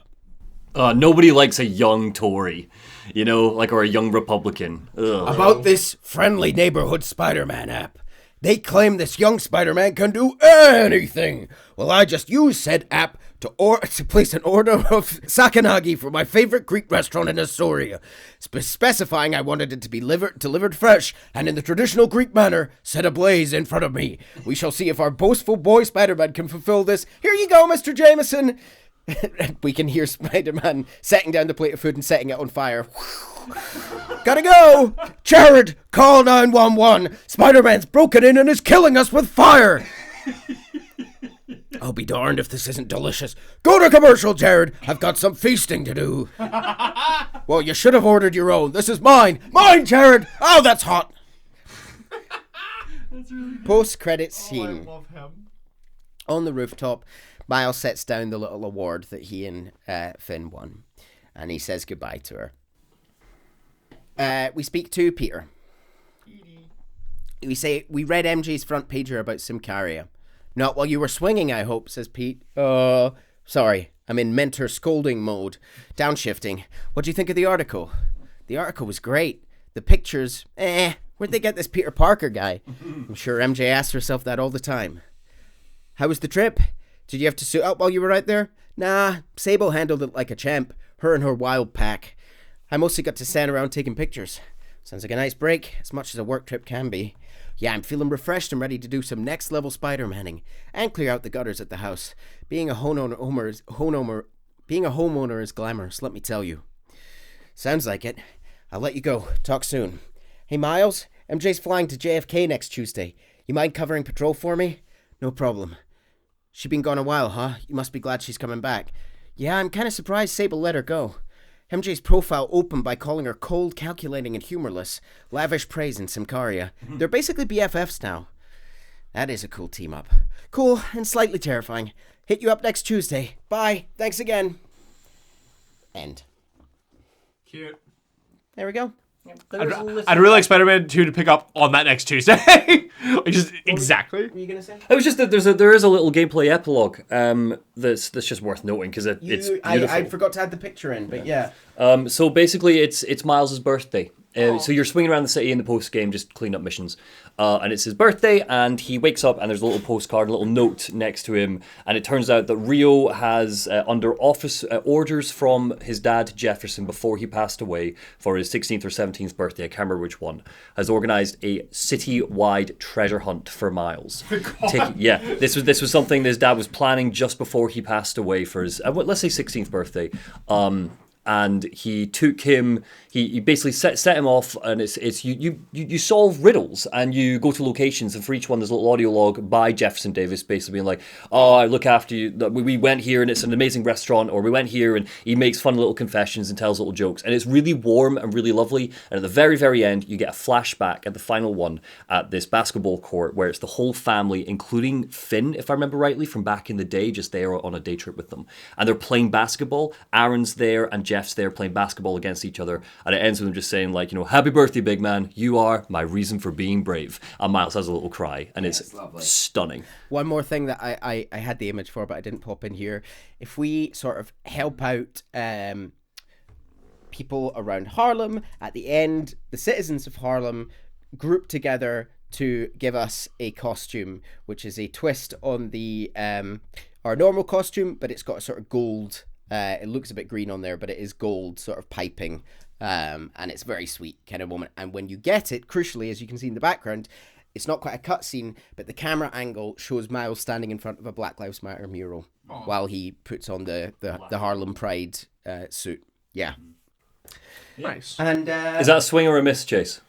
It's a swing. Yeah.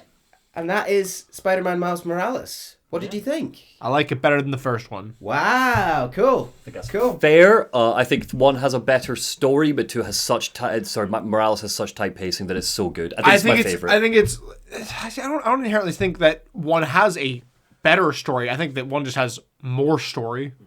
That's fair. I think maybe Ock. When I say better story, what I think of is Ock rather than everything else that surrounds Ock. See, I get that, but I think that what's her name is just as good as Ock. That's a take. It's not a take that anyone's going to like scream at you over, but I think that Ock is still the best villain in the entire series. Fair enough. Yeah. I'm so glad you liked it. Yeah. I might even go play it when I get home. Hey. Maybe I do have other games to Any play, so we'll see. theories for Spider-Man 2 then? With the very little, what do you know about Spider-Man 2? There's 18 whole inches to look forward to. Outside of Venom being in it, I know the stuff from the trailers. So I know that Venom is in it, I know that Peter has the Venom suit, and I know that it seems the Venom suit is corrupting Peter, and we might get some Peter v. Miles. Cool. That is the extent.